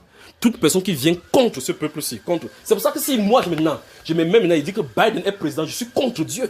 Parce que Dieu n'a pas décrété que lui, il est président. C'est ce que vous comprenez. Amen. Je ne peux pas me mettre dans les problèmes avec le Seigneur. Je préfère me mettre dans les problèmes avec les êtres humains et être du côté de Dieu. Parce que Dieu dit, voici le plan pour la rédemption de l'église. Pour que le moment de rafraîchissement vienne sur l'église. C'est ce monsieur qui est là pour bloquer les ténèbres. C'est lui que j'ai choisi. Dieu n'a pas dit que, comme quelque chose n'est pas arrivé, on n'a pas bien prié, j'ai même maintenant celui-ci, parce que celui c'était un représentant des ténèbres. Celui c'était un représentant de la lumière. Je m'en tiens derrière la représentant de la lumière, même si le représentant des ténèbres vient là-bas, que même si vous ne comprenez pas pour le moment, je suis derrière celui-ci. Même si la réalité semble être montrée autre chose. Je ne peux pas. Alors, le prophète, Jérémie le prophète dit, Anani, sa parole pousse le peuple. C'est même le Seigneur qui a dit que Anani le prophète pousse le peuple à aller contre ma volonté. Donc sa volonté de Dieu c'est quoi? Soumettez-vous à Nebuchadnezzar. Quand il vient, levez la main et dit, amène-nous en prison. C'est ce que Dieu a dit. Ce n'est pas normal que le peuple de Dieu aille en prison. Mais si tu regardes très bien, tu vas remarquer qu'un autre prophète avait prophétisé ça depuis longtemps. Moïse avait prophétisé. Si vous lisez au chapitre 32 de Deutéronome, quand vous serez entré dans le pays et que vous aurez servi des divinités étrangères, la colère de l'Éternel s'enflammera contre vous. Dieu leur a entraîné ça au travers de Moïse par les cantiques. C'est pas ça, frère? Le moment était arrivé. Ils sont entrés dans le pays, ils ont servi d'autres divinités, ils ont servi les Baal Astat et toutes les divinités qu'ils ne connaissaient pas, les dieux des nations. Le moment est arrivé, Dieu a dit, fais au travers de Moïse ce qu'il avait prophétisé. Il a implémenté ça par Jérémie. Donc, ils ne se sont pas contredits. Malgré que d'autres personnes étaient rassemblées, il y avait les pauvres qui étaient restés à Jérusalem. Mais la prophétie disait qu'ils devaient amener, donc la grande partie était amenée, ce n'est pas tout le monde qui était amené. Donc, vous voyez que la volonté de Dieu était depuis Moïse. Vous remarquez qu'Élie vient quand il veut quitter, il prophétise sur Jézabel que le champ de Jezreel là-bas, le chien vont lécher là-bas. Quand il quitte la scène, quand Jéhu vient, il dit que le chien va le manger, comme a dit le prophète. Si Jésus vient dire que non, il faut que c'est le chat qui laisse son sang, il y aura un problème, pas vrai? Je m'en tiens à ce que Dieu a dit. Si je ne suis pas majorité au milieu des hommes, ou même s'il ne me comprend pas, même s'il me lapide, je ne me justifierai pas. Parce que la seule chose à faire, il faut qu'il me lapide. Il ne faut pas que n'essayez pas d'arranger pour dire que non, maintenant on lapide spirituellement. Parce que là, clairement, on avait dit clairement, écoutez bien ceci, vous me comprenez bien. Parce qu'il y a des gens qui veulent arranger la Bible. C'est ça que les pasteurs ont fait aujourd'hui. On dit que la dîme était en nature, ils disent que non, tu ne comprends pas que maintenant on peut donner un billet. Il y avait les billets, il y avait les pièces à ce moment-là. D'accord? Donc ça veut dire que tu ne peux pas commencer à dire maintenant que ton revenu maintenant peut être ton salaire. Dieu ne connaissait pas les salaires. Il n'y a pas de salaire de mercenaires dans la Bible. Il n'y a pas 30 pièces qui ont vendu Jésus. Donc ils ne connaissaient pas la dîme pour donner un argent. Donc, si lapidation, la Bible déclare que si un homme veut être détourné par un prophète et qu'on le saisit, il dit, Dieu va même plus loin en disant, tu feras des investigations, il dit, minutieuses dans la ville pour savoir si quelqu'un a donné un style d'enseignement pour pousser le peuple à ne pas le servir. C'est ce que les Saintes Écritures enseignent. Il dit qu'après avoir fait ces choses, vous allez faire les recherches minutieuses pour savoir si cela est vrai. Quand vous allez capturer la personne, la première personne à jeter la pièce, c'est la personne qu'on voulait détourner. Comment tu voulais m'amener où là? Qui c'est qui? Na, bam! Et puis le peuple va suivre. Donc, ce n'est pas une lapidation spirituelle. C'est bon là? Amen. Alors, chapitre 7, des 2 Samuel. Gardez à l'esprit donc que toute question biblique a une réponse biblique. On y va à partir du verset 1. Suivez dans votre Bible. Non, attends, non pas encore ouvert. Gardez à l'esprit que... Donc, quand les gens n'aiment pas saisir quelque chose, pendant que vous allez chercher encore, je redis encore ceci. Il n'y a pas de verset en faveur de la repentance contre les fausses prophéties. Parce que tu ne peux pas retirer une fausse prophétie. Tu ne peux pas. Même si tu effaces ça sur ton compte, tu ne peux pas. Vous comprenez cela, n'est-ce pas? Il y a des gens qui vont effacer maintenant que non, je me répands, c'est ça. Je ne peux pas suivre le rythme des gens parce qu'ils connaissent ce que l'Écriture dit. Je connais celui qui m'a parlé. Donc même si quelqu'un dit n'importe quoi, maintenant c'est son problème. C'est même trop même que je me mets à me justifier. Parce qu'en réalité, j'attends normalement. C'est pour ça que dans la deuxième phase, c'est ça. J'attends qu'un prophète vienne me voir. Vous voyez cela? C'est le rôle des Écritures, ça. Parce que 1 Corinthiens 14 dit, pour ce qui est des prophètes, que 2 ou 3 au plus parlent et que les autres jugent. Donc c'est un prophète qui doit juger un prophète. Bon, si quelqu'un maintenant vient, supposons que le frère Thompson, c'est ça, il n'est pas prophète. Il vient me dire, frère Junior, ta prophétie sur notre homme là, comment ça s'est passé? Pourquoi ça ne s'est pas réalisé? Moi je lui pose la question, qu'est-ce que Dieu t'a montré à toi? Vous voyez cela, n'est-ce pas? Il va demander me dire, parce que la Bible déclare que le prophète qui a eu le songe raconte son songe. Si tu as tenu conseil avec Dieu, raconte ce qu'il a dit. Tu n'es pas au conseil de Dieu. Tu ne sais pas ce que Dieu a dit. C'est sur les Écritures que tu as. Tu connais seulement la Bible que le prophète dit comme ça là-bas. Tu es prophète. Le fait de lire la Bible ne donne pas le droit de prêcher la Bible. Même si tu le connais, parce que Satan connaît cela. Il est venu évangéliser Jésus dans le désert, ça n'a pas marché. Vous avez vu ça, non? Oui. Jésus a terminé avec lui, c'est à la croix qu'il a fini avec lui. Donc, tu vois que si quelqu'un vient me demander, oh frère Junior, quand ta prophétie pas venue, je peux commencer à parler avec le langage prophétique. Quelqu'un va entendre ça, jamais rien comprendre. Vous me suivez, n'est-ce pas? Quand le prophète a parlé de New York dans la Bible, vous avez lu New York littéralement dans la Bible? Non. Quand il a parlé de Los Angeles qui va être détruit par l'eau dans la Bible, vous avez vu ça? Quand il a parlé de l'avion, ils avaient parlé de l'avion, que les gens vont venir dans l'avion, vous avez vu avion dans la Bible? Non. Mais il parle de cela. Quand on a parlé d'Internet, de WhatsApp dans la Bible, vous avez vu ça? Mais il y a ça dans la Bible, pas vrai? C'est dans la Bible. Comment on regarde comme ça encore? Il y a Internet, WhatsApp là-bas avec les ordinateurs, là, dans votre Bible. Amen. Lisons ici. Quand il te dit stop, tu stop, d'accord? Ouais. Regardez-moi, il dit toute question biblique, réponse biblique. Donc, j'ai dit, comme on veut pousser à parler dans ce premier volet, désormais les prophéties seront dites avec le nom céleste des choses terrestres. Okay. Allons-y maintenant. 2 Samuel chapitre 7. Lorsque le roi habita dans sa maison et que l'Éternel lui eut donné du repos, après l'avoir délivré de tous les ennemis qui l'entouraient, il dit à Nathan le prophète. Gardez votre esprit. Il dit à qui? À Nathan le prophète. Ça c'est le roi David. L'histoire c'est l'histoire du roi David. Oui. Le prophète. Voici. Vois donc, j'habite dans une maison de cèdre. De cèdre, oui. Et l'ange de Dieu habite au milieu d'une tente. Bon, maintenant, quand vous lisez dans la Bible, il faut qu'il vous explique la situation, d'accord? Ce que la Bible est en train de raconter, c'est que Dieu, on a parlé de David tout à l'heure, il a eu beaucoup de combats sur son trône, même son rival a voulu le tuer. Maintenant, ici, la Bible est en train de nous expliquer que quand il a été dans son royauté, que Dieu a donné le calme dans son royaume, c'est-à-dire qu'il était maintenant stable, une méditation lui venait en esprit. Il dit, ah, voici maintenant j'habite une belle maison.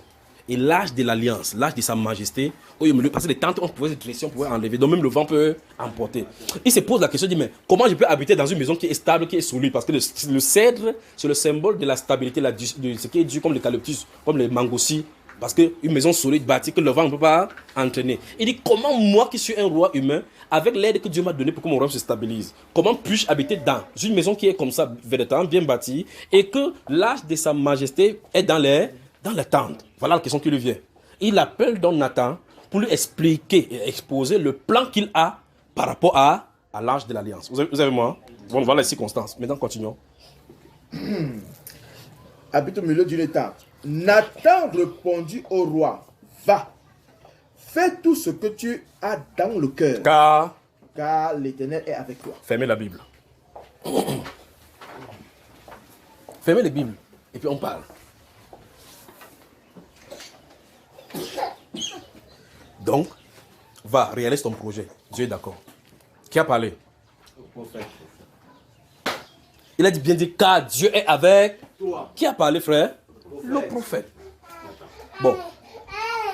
David maintenant dit, Nathan le prophète a dit, Dieu est avec moi. Joab, Abishai, prenez soin de l'enfant là. Ou bien j'arrête alors. Quand l'enfant pleure, faites attention de faire ce qu'il a. C'est leur façon de réclamer leurs droits. Quand on m'insulte, c'est leur droit. C'est les droits des gens de m'insulter. Parce qu'il y a des groupes de gens. Vous savez, quand je prêchais avant, voilà comment ça se passait en assemblée. Ce n'est plus violent comme avant. Avant, c'était violent au point où les gens en venaient aux mains en assemblée. Vous savez, quand j'ai prêché contre le pantalon, quand il quittait comme ça, regarde, quand il fait comme ça, quelqu'un me guette dehors, il n'est pas là. Il dit que laissez le pantalon là tranquille, les frères juniors dérangent, quand il guette dehors pour voir s'il vient. C'est comme ça. D'autres viennent me voir que frère, je ne laisse le pantalon avec le maquillage tranquille. On t'aime, mais le stade de pantalon, c'est dit, mais toi tu es un homme. Les femmes pour le pantalon, ça te fait quoi? Ton problème dedans, c'est quoi? Ce sont les hommes qui veulent me dire que ne prête pas. Ou bien parce qu'ils veulent voir les fesses des femmes derrière les pantalons. Et donc, certaines personnes venaient comme ça là. Après, quand ils regardaient l'assemblée était assise, il y avait plusieurs styles là. Vous pouvez regarder le loup, le léopard, le lion, un genre d'assemblée. Et puis je me mets là, je dis, bonjour, que Dieu vous bénisse. Alors dis-nous Amen. Vous voyez que tout le monde va dire Amen. Le Amen là n'a pas de couleur. On ne sait pas si c'est sorti dans la gueule de lion, dans la gueule d'éléphant, dans la gueule de crocodile ou bien dans la gueule de lion. Mais le problème c'est que tout le monde dit Amen. Et puis je continue. Si vous êtes venu pour la guérison, que le Seigneur vous a accompli ce dont vous êtes venu faire, chercher. Quelqu'un dit encore quoi? Amen. Parce qu'il y a quelqu'un là milieu qui veut la guérison.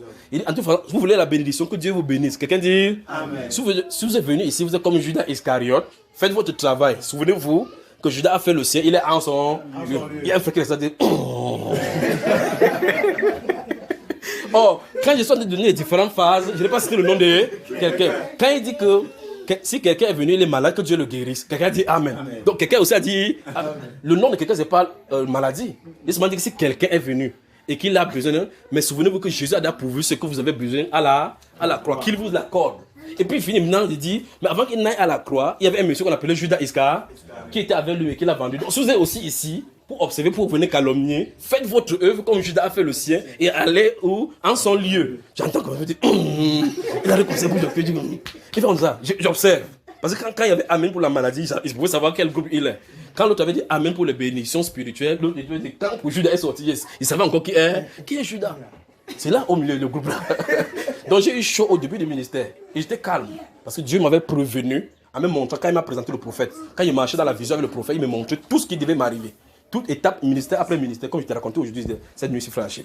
Donc tout ce qui arrive dans ce ministère-ci, c'est prédestiné. Vous comprenez, n'est-ce pas? Et puis cela fait. Son frère lui dit que c'est quoi? Il ne peut pas entendre ce qu'il a dit là. C'est entre eux qui discutent. Quand il dit comme ça, je suis au milieu, il continue à faire ce que j'en ai de faire. Il dit que ça discute, je t'en ai parlé maintenant, il dit que je suis Judas.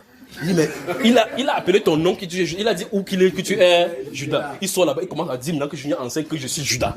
Jusqu'à ce qu'il est ennemi avec moi. Pourtant, je n'ai pas appelé le nom de quelqu'un. Ouais, le problème, n'est-ce pas, frère? Donc, je suis vacciné depuis. Alors, donc, revenons dans le texte d'écriture qui nous concerne ici. Si on reste dans le cadre, vous avez fermé l'écriture dans ces 2 Samuel-ci. Si on reste là, on dira que le prophète, Nathan le prophète, a donné un bon conseil de la part du Seigneur parce qu'il est arrimé avec le Seigneur et il a dit clairement que Dieu est avec lui. Donc ça veut dire que si tu veux faire n'importe quoi, Dieu est d'accord. Le verset suivant. Allons-y maintenant. C'est toi qui lis. Attends. Le temps qu'ils ouvrent. Vous remarquez que lorsqu'il a dit cela, il a cessé. Le verset suivant commence par le mot. La nuit suivante. Allons-y encore. La nuit suivante. Non, si tu n'as pas la bonne version. La nuit suivante. Ici. La nuit suivante. Ici. La nuit suivante. Même chose. Même chose, n'est-ce pas? Cette nuit-là, voilà, ça commence à varier là maintenant. Qui d'autre? La nuit suivante. Qui t'a donné le lire? La nuit suivante, la parole de Attends. Le frère Achille, vous comprenez la Bible, vous comprenez que c'est la Bible qui a la mitraillage dedans. Tandis que le frère Achille ouvre ça. 2 Samuel chapitre 7. Ouvrez ici. Ça, c'est la version parole de vie. Ça, c'est non. Ça, c'est français courant. Dieu, c'est ma fille, hein?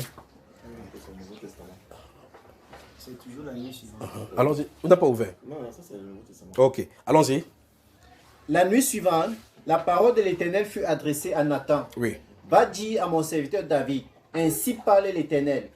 Est-ce toi qui me bâtiras une maison pour que j'en fasse ma demeure? Stop. Qu'est-ce que le prophète lui a dit en journée? Va faire tout ce que tu as dans le cœur, car l'Éternel est avec toi. Ce que Dieu fait là, il a dit de contredire son prophète, oui ou non? C'est que Dieu va corriger cela. Est-ce qu'il a dit de contredire? Parce que en fait, ça veut dire clairement que si David engage dans cette voie-là, Dieu n'est pas avec lui. C'est une autre personne qui est désignée à cette œuvre. Donc toute autre personne, venant, s'il vient te dire que maintenant David, si tu as l'argent, tu peux contredire. Si elle dit ça, ils sont en train de contredire Dieu. Ils sont en train d'aller contre Dieu. Et pousser cette personne, c'est à servir Dieu contrairement à sa voix. Vous direz quoi de Nathan le prophète?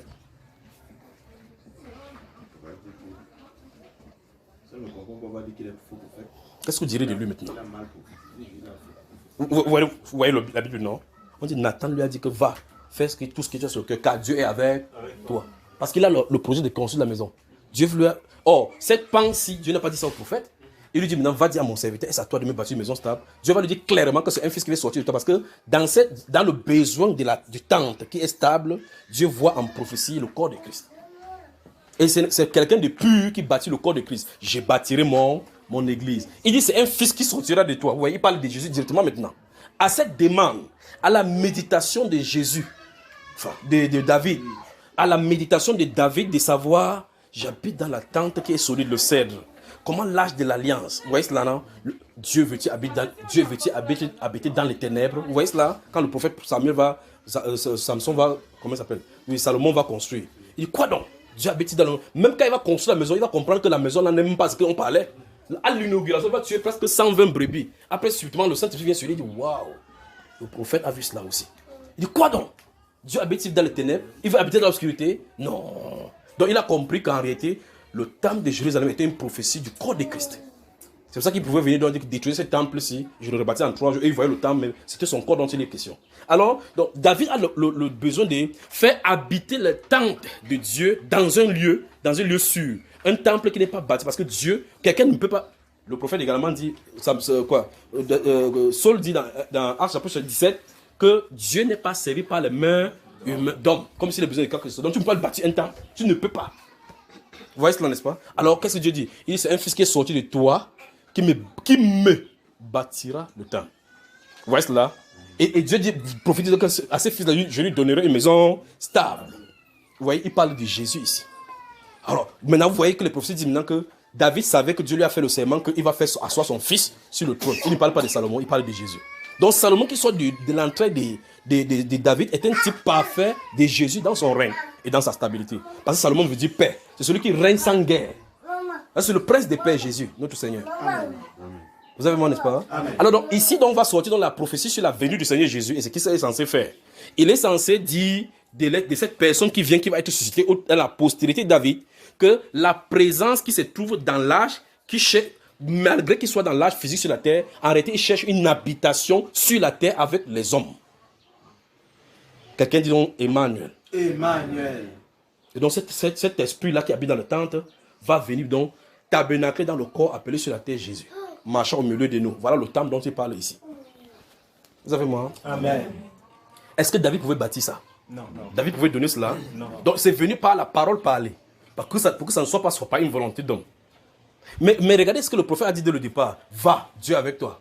S'il partait bâtir le temple là, sur le plan physique, ça pourrait montrer qu'un être humain qui est porteur de péché pouvait payer pour la place du pécheur.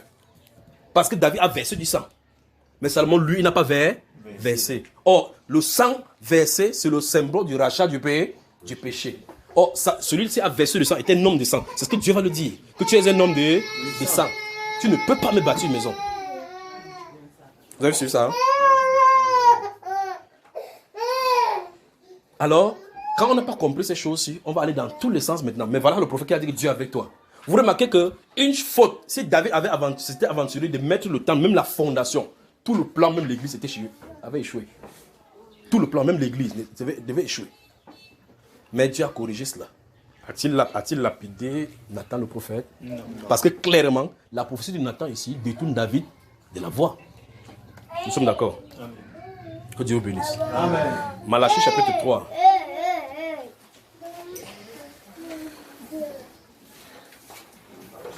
Votre cœur, vous êtes content maintenant? Amen. Donc, souvenez-vous, je vais revenir ici, on va passer une semaine ici de travail, d'accord? Si vous voulez que je vienne, je viendrai. Amen. Si vous voulez que je vienne, demandez seulement que le Seigneur permet que je vienne. Amen. Je viens ici, on passe pendant une semaine, on travaille. Amen. Vous êtes d'accord les soeurs là? Amen. J'ai dit quel livre là maintenant? Malachie chapitre 3. Donc quand vous allez rentrer, allez prenez le temps de lire tous ces passages là et puis vous priez.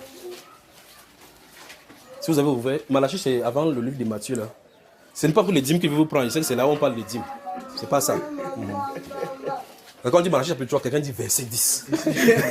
On a tellement traumatisé, que tout le monde connaît le verset 10 du Malachie chapitre 3. Donc vous voyez, ce qu'il est en train de dire, c'est que si quelque chose arrive par prophétie, les prophètes doivent parler. C'est aux prophètes, c'est du ressort des prophètes. Vous me suivez, n'est-ce pas? Amen. C'est un peu comme dans l'armée. Vous ne pouvez pas voir, on arrête un capitaine de grade. Et on dit à un lieutenant que va verser l'union. Il regarde son grade et il ne peut pas, parce que le grade l'empêche de le faire. Il faut au moins, au minimum, un capitaine, quelqu'un qui est gradé comme lui, pour commencer à faire quelque chose, ou bien comme lui est supérieur. Vous avez suivi, frère? Amen. Ça, c'est dans l'usage humain. Ça, c'est dans l'usage humain.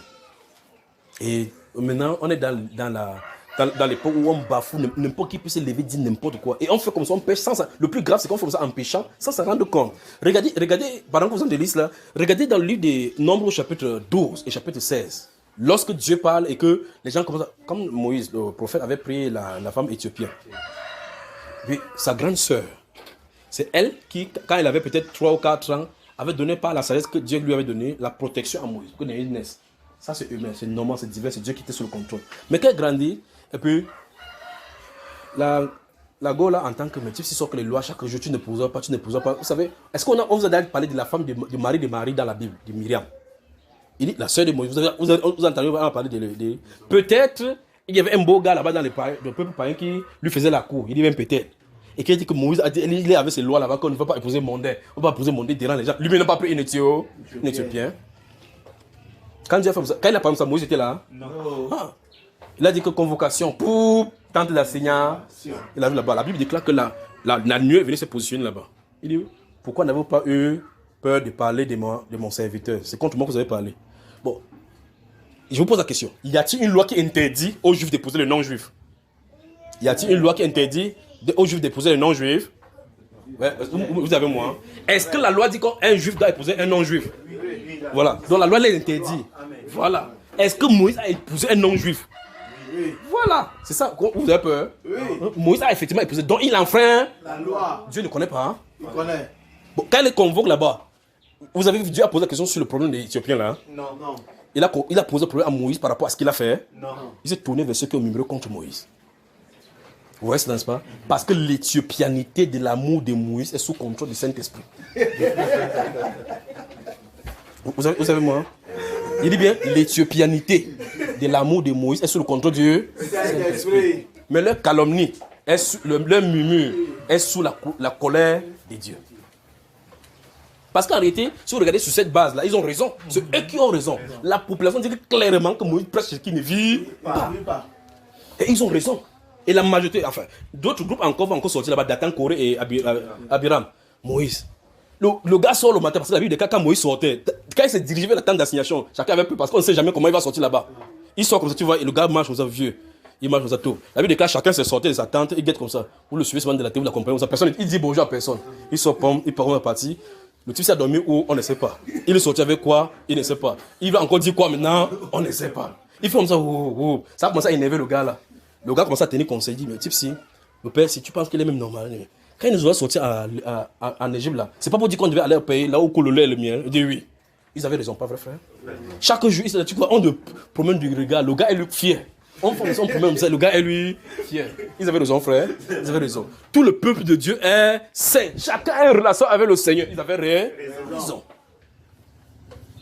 Quand ils ont fait ça, Dieu a dit, éloigne-toi de ce peuple, je vais les détruire. Et ils ont dit, tout ce qu'ils avaient dit, tous les sujets qu'ils ont fait, ils avaient totalement raison. Mais ça, c'est la raison sur le plan humain. Il a dit, ceux qui sont pour Dieu, derrière moi. Vous vous souvenez de ce qu'il a vu dans cette vision-là avec le lion qui attaquait. Et puis il dit, mettez le feu. Il dit, ceux qui sont pour Dieu, derrière moi. Mais il y a des gens quand même qui ont eu le courage d'être derrière Abiram Corée parce qu'on les avait gagnés leur le cœur. Parce qu'ils disaient ce qui était vrai. Mais moi, il sort là-bas, tu vois, après, il dit, quand il vient parler, quelqu'un va savoir qu'il veut seulement goûter les Éthiopiens là seul. Il a d'abord pris Mandianite, maintenant il est Éthiopien. Non, le type s'il dérange. Et tu vois que les Mandianites, quand ils tournent le rein comme ça, c'est belle. C'est là où Moïse nous interdit. Non, Moïse dérange. Pas vrai? Dès qu'ils sont mis derrière Abiram, il a dit, ainsi dit le Seigneur, si ces hommes-ci descendent de la terre, parce qu'il a vu en vision. Si ces hommes-ci descendent comme tous les êtres humains, c'est que le Seigneur m'a parlé. Lorsque la Bible déclare, avant qu'ils ne finissent, la terre a ouvert sa bouche, ça les a enveloppés. Même pas seulement eux là-bas. Si tu étais représentant de quelqu'un qui était là-bas, là où ta maison se trouve, là-bas, la maison s'ouvre, ça entre. Donc Dieu connaissait jusqu'à la génération suivante ceux qui avaient murmuré contre lui. Gardez-vous cela à l'esprit. Vous avez moi, hein? Noé, prenons le premier soulat de la Bible, c'est que Dieu avait détruit la terre, pourquoi? À cause des souillures. La première personne, quand il est sorti de là, il a dit, waouh, je suis seul sur la terre, il peut boire tout le vin ici. C'était qui? Mais Noé veut dire consolation. Donc tu vois que sa personnalité est faite pour consoler la terre. Bon, maintenant, il y a un de ces enfants-là, on appelle Cam. Le gars, quand Noé a vu, il a bu. La Bible déclare qu'il a bu jusqu'à ce qu'il a découvert. Il était à découvert, on dit qu'il était nu. Et puis son frère a vu, il a dit, le pâté, le ouais de pâté est dehors. C'est pas moi qui dis, c'est la Bible qui dit, c'est pas ça. Hein? Moi, il raconte seulement avec ma façon de raconter. Il dit que le ouais de pâté est dehors, le ouais de pâté. Il a vu cela. Il a dit à son frère, on dit, c'est quoi, dit, papa a soulevé là-bas, il a soulevé son ouais là-bas. Il dit, ah bon, il dit oui. Ils ont pris le... C'est quoi ici, où est la nappe là? Ils ont pris la nappe, la Bible déclare qu'ils sont allés en reculant pour ne pas voir le père nu. Bon, maintenant, pour eux, c'est encore très grave, parce que là, il n'y a pas de Bible écrite. Ce sont eux et leur vie qui est la Bible. Parce que c'est à lui, c'est ça qu'on a écrit ça pour nous donner l'exemple. Pour eux, c'est encore très grave parce qu'il n'y avait pas quelqu'un qui va leur dire, il n'y a pas une écrit qui devait lire comme ça pour dire, tu ne verras pas la nudité. Parce que c'est plus tard qu'on va écrire ça sous Moïse en loi. Vous comprenez? Alors ils reviennent comme ça. Je pose la question. D'où vient à ceux-ci la maturité ou la connaissance de ne pas voir la nudité de leur père? Pourquoi la crainte? Ils craignent qui pour ne pas le faire? Et celui-là, d'où vient-il avec ces choses-là qui ne connaît pas les choses sacrées? Moi, vous suivez? La Bible déclare qu'ils sont rentrés là-bas. Mais la Bible déclare quand il revient de son ivresse. On dit de son ivresse. Donc le premier soula de la Bible, c'est Noé. Je vous pose la question. Y a-t-il un verset où Dieu l'a condamné? Non. Bon, si je veux compter les ivresses, les ivrognes, parce que la Bible déclare clairement les ivrognes n'auront point le royaume, les repentants dans la place dans le royaume. Noé sera au royaume ou il ne sera pas. Il sera au royaume. Et donc c'est pour ça que j'avais dit, et je le redis encore maintenant, après le péché dans la Genèse, il n'y a pas de repentance. Dieu n'a pas ouvert la voie à la repentance. Il n'y en a pas ça dans les Saintes Écritures. C'est après que la repentance, Dieu a révélé la repentance. C'est pour ça que s'il avait ouvert la voie à la repentance, Caïn viendrait à lui. C'est pour ça que malgré que Dieu dit, où est ton frère? Il dit, tu as perdu la tête. Tu vas le chercher là-bas, il marche partout la brousse là-bas, derrière les trucs là-bas. Moi, il ne le connaît pas. Pas vrai, frère? Il ment. Il dit sur le ton devant Dieu. Dieu parle. Il dit, on lui donne l'ascension. Il dit que les gens vont me rencontrer, vont me tuer. Tu te poses la question pourquoi il ne peut même pas dire pardon à Dieu parce que la voie du pardon n'est pas ouverte. Vous me suivez, frère? Ce sont ces choses-là des Saintes Écritures. Donc quand les gens ne connaissent pas, c'est comme ça. Alors maintenant, supposons maintenant qu'un être humain vient dire sur la terre que voilà maintenant que Noé a bu le vin. Je vous ai posé la question, il sera dans le royaume, monsieur? Vous avez dit oui, non? Oui, c'est vrai. Bon, va aussi boire, tu saoules. Tu pars au ciel, je vois. Si tu bois comme lui, tu saoules, tu vas aller. Non. Parce qu'il a déjà dit maintenant que pour les lâches, les incrédules, les abominables et tous les débauchés là, parce que l'ivresse c'est la débauche. Tu fais comme ça comme lui, tu ne passes pas. Mais la question c'est, la Bible déclare que Dieu ne fait acception de personne. Comment donc Noé est entré? Salomon avait combien de femmes et combien de concubines? 300 femmes, 800 femmes. 700 femmes, 300 concubines, donc 1000 femmes. Toi tu prends combien aujourd'hui? Une semaine te laisse. Tu t'en es calé, pas vrai? Ok, voici 1000 personnes. Et la Bible nous déclare dans le livre de 1 Samuel, dans 1 Roi chapitre 11, qu'à l'époque de la vieillesse de Salomon, ces femmes inclinèrent son cœur à adorer les astates et les divinités des Macédoniens. Vrai ou faux? Vrai. Salomon sera en enfer? Non. Va chercher les femmes aussi, tu parles. On va. Donc nous avons des problèmes. Alors, donc, nous voyons Nous sommes dans Malachie chapitre 3, revenons rapidement. Lisons le verset 6. Ça va, il peut parler comme ça, de 16h nous arrive ici, vous allez dire qu'il est encore venu des doigts là, vous venez durer ici. 3, le verset 6. Le verset 6 seulement. Car je suis éternel, je ne change point. Et vous, enfants de Jacob, vous n'avez pas été consumés. Donc le premier volet dit qu'il ne change pas. Donc Dieu ne change. Est-ce que Dieu change? S'il pose la question, est-ce que Dieu change, tu dis oui, c'est que vous avez le problème avec le verset automatiquement. Pas vrai? 1 Samuel chapitre 7. Ouvrons le chapitre 2 de 1 Samuel. C'est là où je vais m'arrêter maintenant. D'accord? C'est pour dire qu'on ne comprend pas certaines choses. Normalement, l'histoire, la sagesse voudrait que tu poses la question. Comme celui-ci a posé la question. Vous posez la question. Mais en tout cas, vous avez posé la question parce que vous avez du respect pour moi. D'accord? D'autres disent n'importe quoi parce qu'ils n'ont pas de respect. Et vous ne pouvez pas les empêcher de penser. Vous ne pouvez pas vouloir que les gens pensent comme vous. C'est légitime que quelqu'un dise que non, ça c'est faux, moi je ne suis pas d'accord avec vous. Laissez-le faire. Vous comprenez, n'est-ce pas? Jésus qui était la vérité, qui était là, qui disait la vérité sur la terre, n'a-t-il pas trouvé le contradicteur? Il l'a trouvé. Ben voilà, donc laissez-le tranquille. Donc laissez que mon problème soit mon problème. Mais ça devient un problème pour vous parce que je vous ai engagé là-dedans. Mais vous devez comprendre avec la clairvoyance où on est en train de se diriger. Le but de toutes ces prophéties-ci, c'est pour préparer l'Église à sortir de cette terre-ci. Voici le but fondamental. C'est pour ça que vous voyez, depuis un certain temps, même au Cameroun, on parle des situations politiques et puis l'Église. Situations politiques et puis l'Église. Parce que c'est le principe par rapport à la fin du temps. La prophétie reliant l'Église à la fin du temps est intimement liée à l'ordre qui va se passer sur la terre. Donc tu ne peux pas parler de l'Église, de l'enlèvement, sans regarder la situation géopolitique qui est dans le monde. Vous avez moi là? Amen. Voilà. C'est pour cela que si on parle de l'Église par rapport à la prophétie, automatiquement il y a une prophétie concernant les pays. Automatiquement concernant la politique. Parce que le système que l'Antichrist va mettre en place, on dit clairement qu'il va se manifester, mais il y a quelque chose qui a de le bloquer. Il faut que ces choses-là enlèvent. On parle de Saint-Esprit, de l'enlèvement de l'Église par le Saint-Esprit. Et donc, vous voyez qu'ici, on parle de ce qui a de le bloquer. Pour que l'Antichrist se manifeste. Il ne doit pas seulement venir, mais avant de commencer son gouvernement. Il prépare son gouvernement comme le Seigneur prépare son arrivée. Et donc, vous prophétisez sur l'Église, la prophétie est liée automatiquement à l'Antichrist. Et quand vous commencez à parler de gouvernement, on dit que non, tu es en dehors de la politique. Qu'est-ce qu'il y a à voir? Qu'est-ce que Donald Trump a à voir? Et d'autres personnes vont encore même se garder très loin en disant que ce n'est pas Donald Trump qui est votre sauveur. Or, on n'a pas de parler de l'histoire du salut. Le salut a été acquis une fois pour toutes on a dit un événement. Quand les gens sont un peu dit que non, ça ne donne pas le salut. Je ne crois pas en Donald Trump. On ne débat même pas de croire en Donald Trump. Ce n'est pas de ça dont c'est question. Donc, vous voyez que les gens déplacent le débat sur un faux terrain. Que non, je ne crois pas, je crois en Jésus. Tu crois en Jésus. Mais personne n'a dit que Donald Trump est Jésus. Personne n'a non plus dit qu'il ne croit plus en Jésus. Le fait qu'on dit qu'il est le président ne veut pas dire ça empêche qu'on croit. Vous voyez cela, n'est-ce pas? Amen. Voilà. Donc, il y a des gens qui déplacent le débat dans les fausses directions. Mais je ne suis pas là. Donc, quand il entend les gens parler, je laisse moi tranquille, laisse pécher.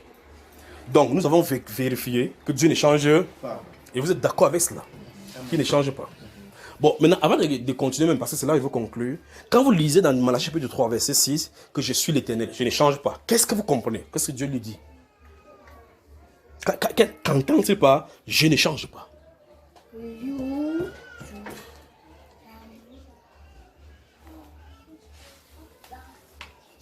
Vous avez rencontré ces versets. Mais quand vous coïncidez devant les versets, vous faites comment? Parce que tout à l'heure, il vient de citer des cas des prophètes. N'en parlons pas des prophètes, osez que la première fois qu'il lui parle, c'est qu'il va prendre une prostituée. Bon, je lis ça dans les scènes, que je ne vais pas prendre une prostituée. J'ai raison.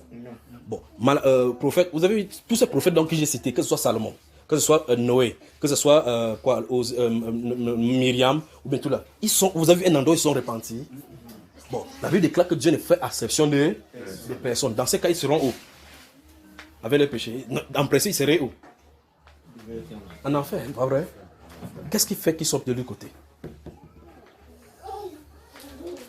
Alors, je pose la question. Quand vous lisez dans Malachie chapitre 3, verset 6, vous dites, je suis l'Éternel, je ne change pas. Qu'est-ce que vous comprenez par ces paroles? Je ne change pas. Qu'est-ce que ça vous donne comme enseignement? Mais qu'est-ce que vous y comprenez? Il est plus de 12 heures, donc il fait que vous laisse là. Qu'est-ce que vous comprenez? Oui, tu veux parler? Oui. On comprend que sa nature. Quand il dit qu'il ne change pas, c'est sa nature. Parce que même dans le livre de Nombre là-bas, il dit que il n'est point un homme pour mentir. Donc, ni un fils d'homme pour se repentir. Donc, quand il dit comme ça, ce qu'il dit, il le fera. Et il a sa façon de faire. Il a comment on appelle ça, sa manière de faire détonner, ou c'est énigme pour les hommes. Oui. Donc il est multidimensionnel, chaque fois il nous enseigne. Parce que, par exemple, avec celui de le prophète qu'on a dit va à Ninive, oui, Jonas va à Ninive, oui, mais la parole qui était sortie, c'est que va leur dire dans 40 jours, c'est détruit. Mais vers la fin, même Jonas a dit que. Il t'avait bien dit la fête que tu connais. Il faut les pardonner, il fallait les tuer tous, il fallait que tu ça. Voilà. Les gens la dérangent avec le oui, péché. c'était d'abord, si on se met dans la position, dans la peau de Jonas, c'était difficile de concevoir après avoir parlé, parcouru tout Ninive pendant 40 jours. Alors, suivons Jonas dans Ninive, alors qu'il porte son sac de marcher dans la ville. Encore 40 jours et la ville sera détruite. Encore 40 jours, il marche dans la ville. Encore 40 jours, ainsi parle l'Éternel. Encore 40 jours et la ville sera détruite. En temps, la sœur est venue faire le commerce à Ninive parce que c'est une ville commerciale. Il voit, comment il s'appelle, Jonas en train de parler, encore 40 jours. Il voit elle achète ses pains à Ninive. Elle dit que le type s'est dit 40 jours. C'est détruit. Elle fuit. Elle finit d'acheter son commerce, elle rentre tranquillement. Elle est partie avec un message. Encore 40 jours. Et Ninive sera quoi? Elle finit de partir. Elle voit un commerce. Elle vient après 120 jours. Elle voit les mêmes personnes sont là comme ça. Voici. Quand elle va rencontrer Jonas, elle va dire quoi? Prophète. Poigne maintenant quelqu'un dans le nez. Quand tu ne comprends rien, ferme ton tuyau d'échappement. Voilà. Donc vous voyez qu'il y a un problème ici, n'est-ce pas? Parce que c'est un bon exemple qu'il a pris là. Parce que la prédication c'est ainsi parle l'Éternel. Encore 40 jours, Ninive sera détruite. Après 40 jours, Ninive a été détruite. Non. Donc nous avons un problème ici.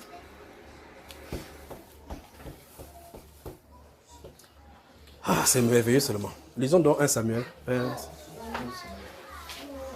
chapitre 2. On va clore là-bas, d'accord? Que Dieu vous bénisse. Et merci pour cette question-là.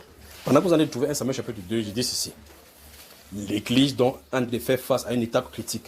C'est pour ça que nous ne pouvons pas laisser ça comme ça. C'est pour ça que je vous ai dit que ce n'est pas terminé. Nous sommes en prière encore jusqu'à ce que le Seigneur fasse ce qu'il en a dit qu'il va faire. Je ne peux pas encore décliner quoi que ce soit concernant cela. Si quelqu'un veut pécher par rapport à ce qu'il a dit, laissez-le payer. Pécher, nous nous concentrons. Nous avons le travail à faire. On n'a pas le temps pour cela. D'accord? Donc il y a quelque chose qui s'est passé. Écoutez très attentivement. L'Antichrist ne se manifestera pas tant que l'Église ne quittera pas. L'Église ne quittera pas tant que le Saint-Esprit n'a pas scellé les derniers élus. Vous voyez le dilemme. L'Antichrist ne se manifestera pas sur la terre tant que l'Église n'est pas enlevée. Parce que les deux ne peuvent pas être là simultanément. Et l'Église ne serait pas enlevée s'il y a un seul élu sur la terre. Donc on doit travailler jusqu'à ce que le sceau soit mis sur tous les élus. C'est ça, c'est le travail qui est en fond là maintenant. Donc nous sommes dans les batailles là derrière. Oh, écoutez maintenant, le réveil arrive. Et ce n'est pas un réveil seulement de ce pays, ça va venir ici, aux États-Unis. Donc le réveil c'est partout. Donc si vous n'avez pas encore vu le réveil, il y a quelque chose qui se passe. Ce qu'il faut faire, c'est rester dans la prière. Amen. Vous comprenez, n'est-ce pas? Amen.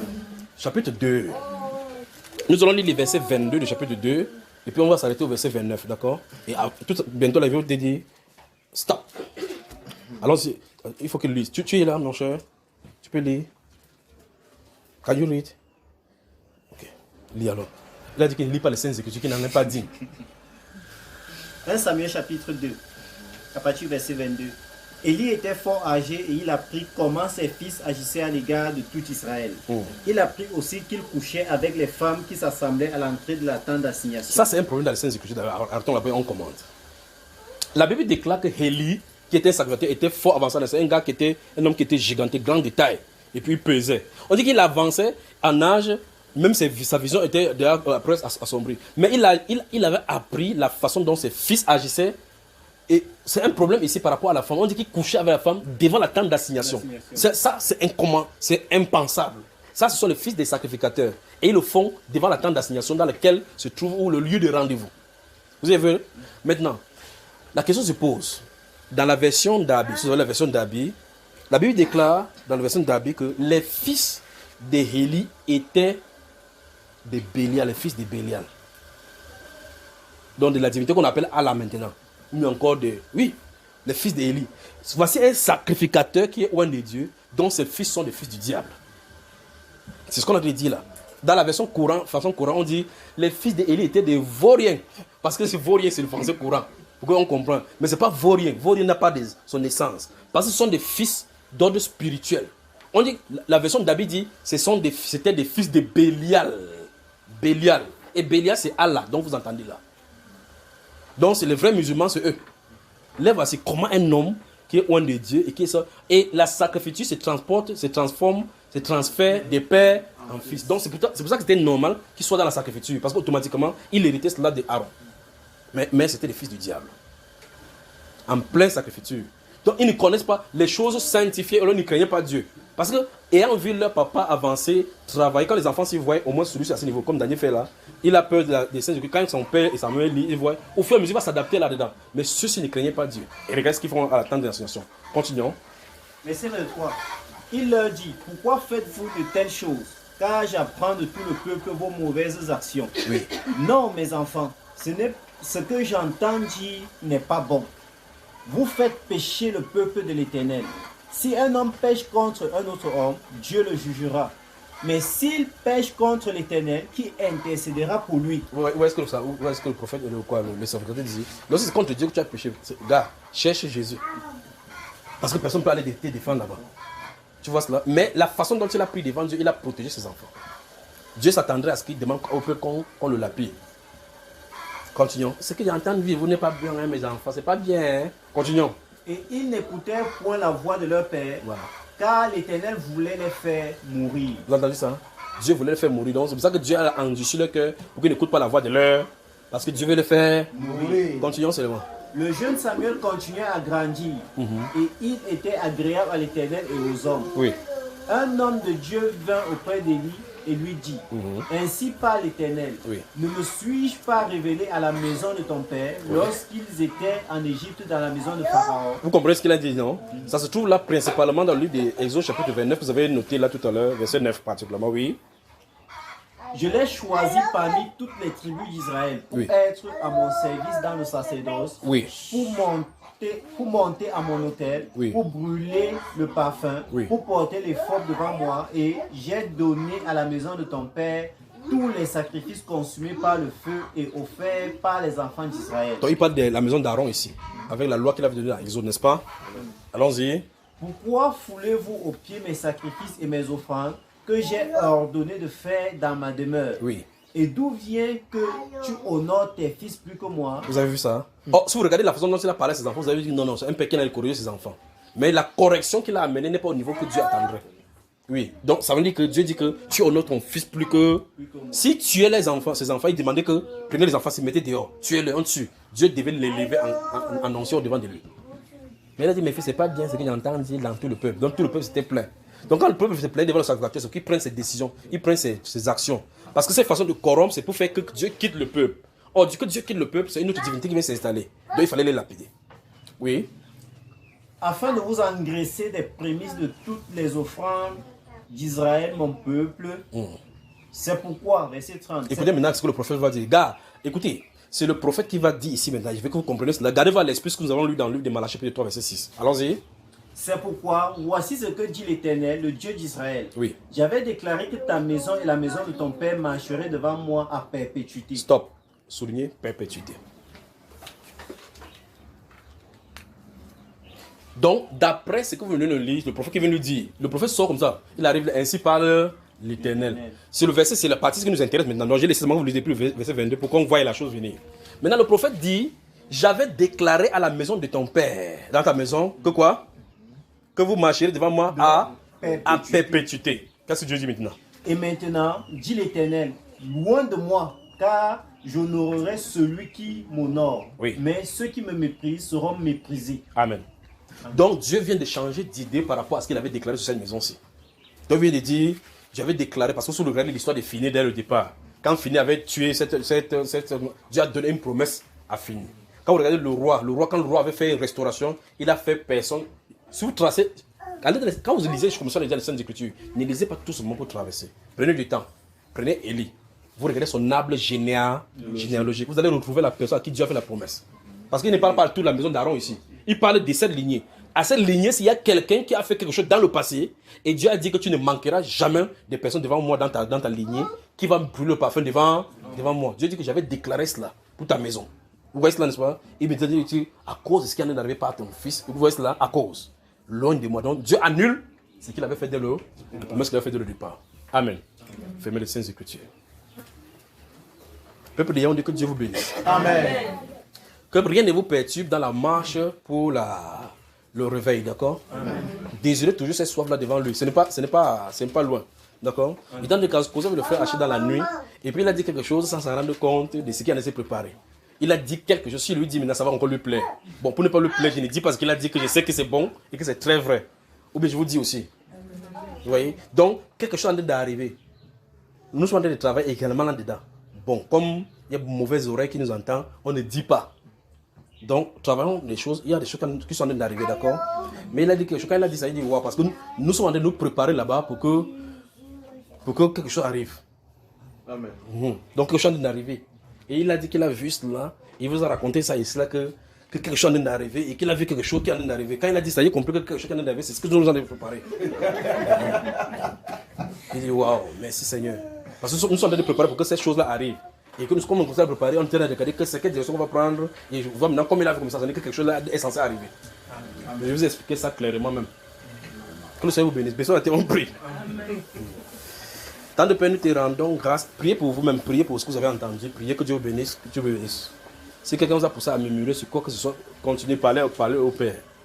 Qu'il n'y ait point de problème au milieu de vous, ni point de situations, des tensions qui veulent vous éloigner de la voie de Dieu. Que le Seigneur vous bénisse, que le Seigneur vous bénisse. Priez, priez, priez. Tant de Père, nous te sommes reconnaissants. Merci pour ce moment merveilleux que tu nous as donné de passer. Merci pour tes réponses précises, concises et claires. Merci Dieu de gloire de nous donner, oh Dieu, d'être ferme à te voir et que rien de ce monde ne vienne nous ébranler. Merci pour ce que tu as prévu pour les églises au Cameroun en ce moment. Merci pour la grâce que tu nous donnes. Merci pour les frères d'ici, pour l'église de Yaoundé, que tu donnes de prier et d'intercéder. Seigneur, bénis les Pères de gloire par des visitations. Alors qu'ils sont dans la prière, Père, je dis, prie au Dieu que tu oins, au Dieu de gloire, les bouches, tu oins le cœur, tu oins les lèvres, leurs pensées. Imbibe chacun de nous, Seigneur, et rends-nous aptes à toute bonne œuvre. Je les recommande entre tes mains, au Père. Père, touche chaque cœur. Et pour tous ceux là, oh Dieu, qui parlaient d'une façon ou d'une autre, qui n'étaient pas d'accord avec tout ce qu'ils entendent, je prie au Père que tu les bénisses de toutes les façons. Pour ceux qui insultent, oh Dieu de gloire, bénis-les, bénis leur famille. Je prie au Dieu de gloire que tu ne retiens point, oh Dieu de gloire, le péché de quiconque qui parle contre cela. Que ton nom se soit glorifié. Seigneur, tu connais ton plan. Ton plan a été donné et tu as révélé ton plan. Bien que le monde ne comprenne pas, oh Dieu de gloire, bien que nous-mêmes ne comprenions pas très souvent, tu es quand même Dieu. Que ton nom se soit élevé. Que ton nom soit glorifié. Que le peuple de Yaoundé dise Amen. Amen. Dans la joie qu'il change. Ce n'est pas moi qui dis, pas vrai? C'est l'ordre recommandé et nous respectons. Amen. Amen. On chante quel cantique? Joyeux, bénissons le Seigneur. 293. C'est 293.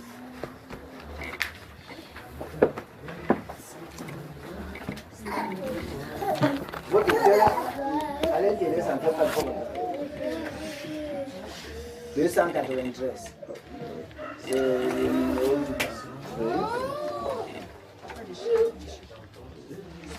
Amen. Amen. Nous y sommes. Quelqu'un pour nous commencer alors. Tout joyeux, bénissons le Seigneur. Chantons, chantons et célébrons ses louanges. Adorons avec foi le Sauveur. Nous joignons au céleste phalange. Gloire à Dieu, gloire à Dieu, gloire à Dieu. Alléluia. Que ce chant retentisse en tout lieu. Gloire à Dieu, gloire à Dieu, gloire à Dieu. Que ce chant retentisse en tout lieu.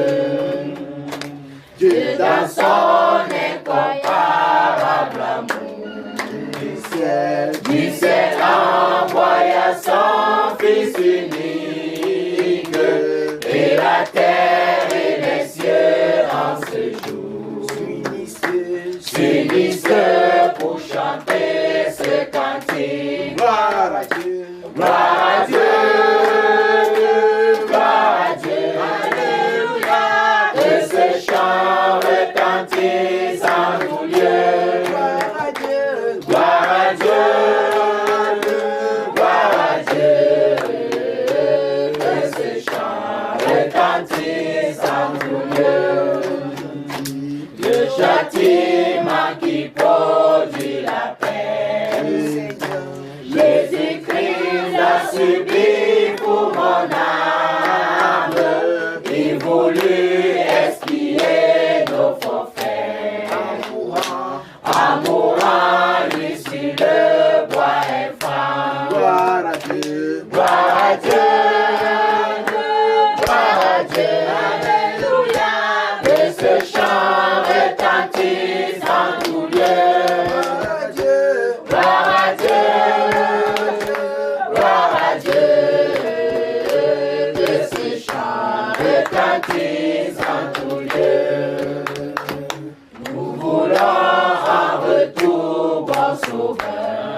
toute autre chose, forme ton amour dans notre cœur.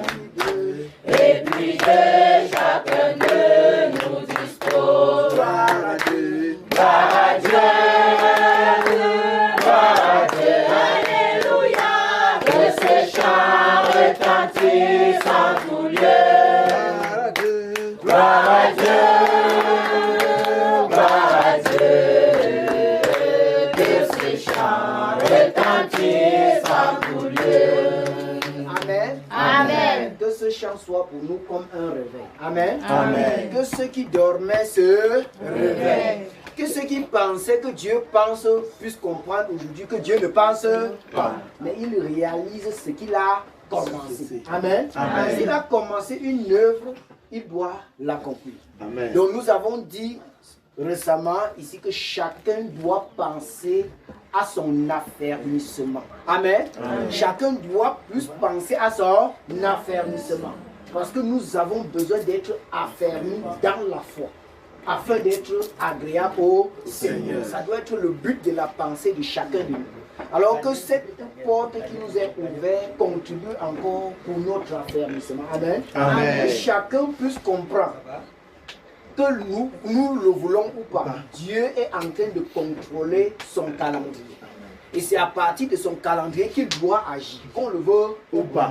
Mais mettons-nous à la bonne position. Amen. À la bonne disposition du cœur. Amen. Amen. Une bonne disposition du cœur et une bienveillance les uns envers les autres. Pourquoi? Parce que le Seigneur qui vient à nous, c'est le Seigneur bienveillant. Il vient avec bienveillance. Alors si nous portons en nous ces attributs, forcément, nous allons le rencontrer. Forcément, nous serons avertis lorsque les choses seront en train d'être préparées. Mais si nous restons en arrière, un peuple sans révélation périt. Un peuple sans révélation périt. Et nous avons besoin de sa présence pour nous dire, ok, faites comme ceci, avancez dans cette direction, faites ceci, enlevez, pour nous mettre à la place où il prend plaisir. Amen. Amen. On peut encore chanter un autre quartier, n'est-ce pas? Le 182. Frère, tu veux prendre mon quartier? Moi, je suis dans la joie. Enfin, Jésus a triomphé de tant de résistance et du jour il m'a libéré. Oh, gloire à sa puissance, prince de la victoire, Jésus ressuscité. À toi seul est la gloire et pour l'éternité. Ô Frère, quel douloureux chemin de retard et de lutte, c'est lui qui repousse sa main, s'égare que je suis prince de la victoire, Jésus ressuscité. À toi seul est la gloire et pour l'éternité. Mon frère est dans son grand amour, m'a remis sur la voie, il m'a pardonné, quel beau jour, et je chante avec joie, prince de la victoire, Jésus ressuscité. À toi seul est la gloire et pour l'éternité.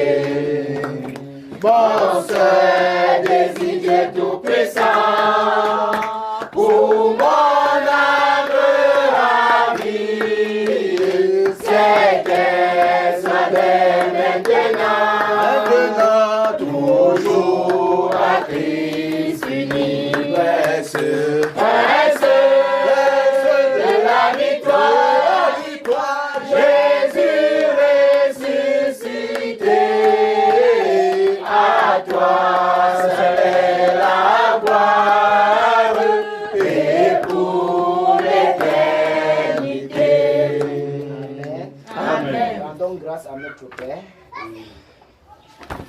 Seigneur, notre Dieu, tu es celui qui nous a pris. Dans ton amour, Père, tu as fait pour nous ce que nous ne pouvons imaginer. Et tu supportes nos imbécilités, nos faiblesses, nos manquements, ô Dieu de gloire. Tu supportes et tu uses de grâce, tu uses de bonté, de bienveillance pour nous instruire, pour nous ramener lorsque nous nous égarons. Lorsque nous nous éloignons de toi, Père, tu uses de douceur, de tendresse et d'affection pour nous ramener sur le chemin. Merci pour ce jour, le 1er février de cette année, Dieu de gloire, qui t'a plu, Père, de nous accorder la délivrance, de pardonner encore nos péchés, de nous remplir encore de force et de nous donner, Seigneur, d'avoir de nouvelles espoirs en toi. Car toi seul tu es notre espoir et notre espérance. Et tu nous conduis paisiblement comme un bon berger qui prend tendrement soin du troupeau pour nous amener dans cette demeure que tu as préparée. Merci de ce que tu disposes de notre cœur. Merci de ce que tu éveilles notre esprit. Merci, ô Dieu de gloire, de ce que tu fais tomber les écailles de nos yeux. Merci de ce que tu changes notre langage. Tu modifies notre façon de penser, de regarder et de nous engager. Merci, ô Dieu de gloire, de ce que tu nous donnes au-delà de ce que nous pouvons penser, au-delà de ce que nous t'avons demandé. Parce que tu nous aimes et tu veux nous voir heureux. Merci, Seigneur, pour tout ce que tu as fait. Cette assemblée te prie, Seigneur, de nous accorder la grâce d'être fidèles. D'être fidèles en toutes choses, Père. Que la pesanteur nous quitte. Lui, Seigneur, que le raisonnement s'éloigne de nous. Qu'une mauvaise façon de regarder notre semblable au Dieu de gloire s'éloigne de nous. Mais que nous soyons revêtus des vertus de Dieu. Afin que nous regardons notre prochain avec bienveillance. Que nous prêtons une oreille attentive aux choses sacrées, Seigneur, et que nous disposons notre esprit, Dieu de gloire, à conserver des choses sacrées. Car tu as dit, et c'est avec vérité, ô Seigneur, qu'on ne peut mettre le vin nouveau dans les vieilles outres. Merci, Seigneur, de ce que tu nous régénères, afin de faire habiter en nous ce vin nouveau dans des outres neuves que toi-même tu as fait. Merci de ce que tu rends cela possible. Merci pour tout ce que tu fais dans l'ordre spirituel que nous ne comprenons pas. Merci pour celle que tu envoies jusqu'à nous pour que nous soyons au courant. Merci, Seigneur, de la manière dont tu nous exerces dans ta voie. Et nous croyons que tu rends toutes choses parfaites. Merci d'avoir accompli. Toute l'honneur, toute la gloire, la puissance te sont réservées à toi seul au nom du Seigneur Jésus-Christ de Nazareth. Amen. Amen. Amen. Amen. Amen. Dieu nous bénisse avec abondance. Amen.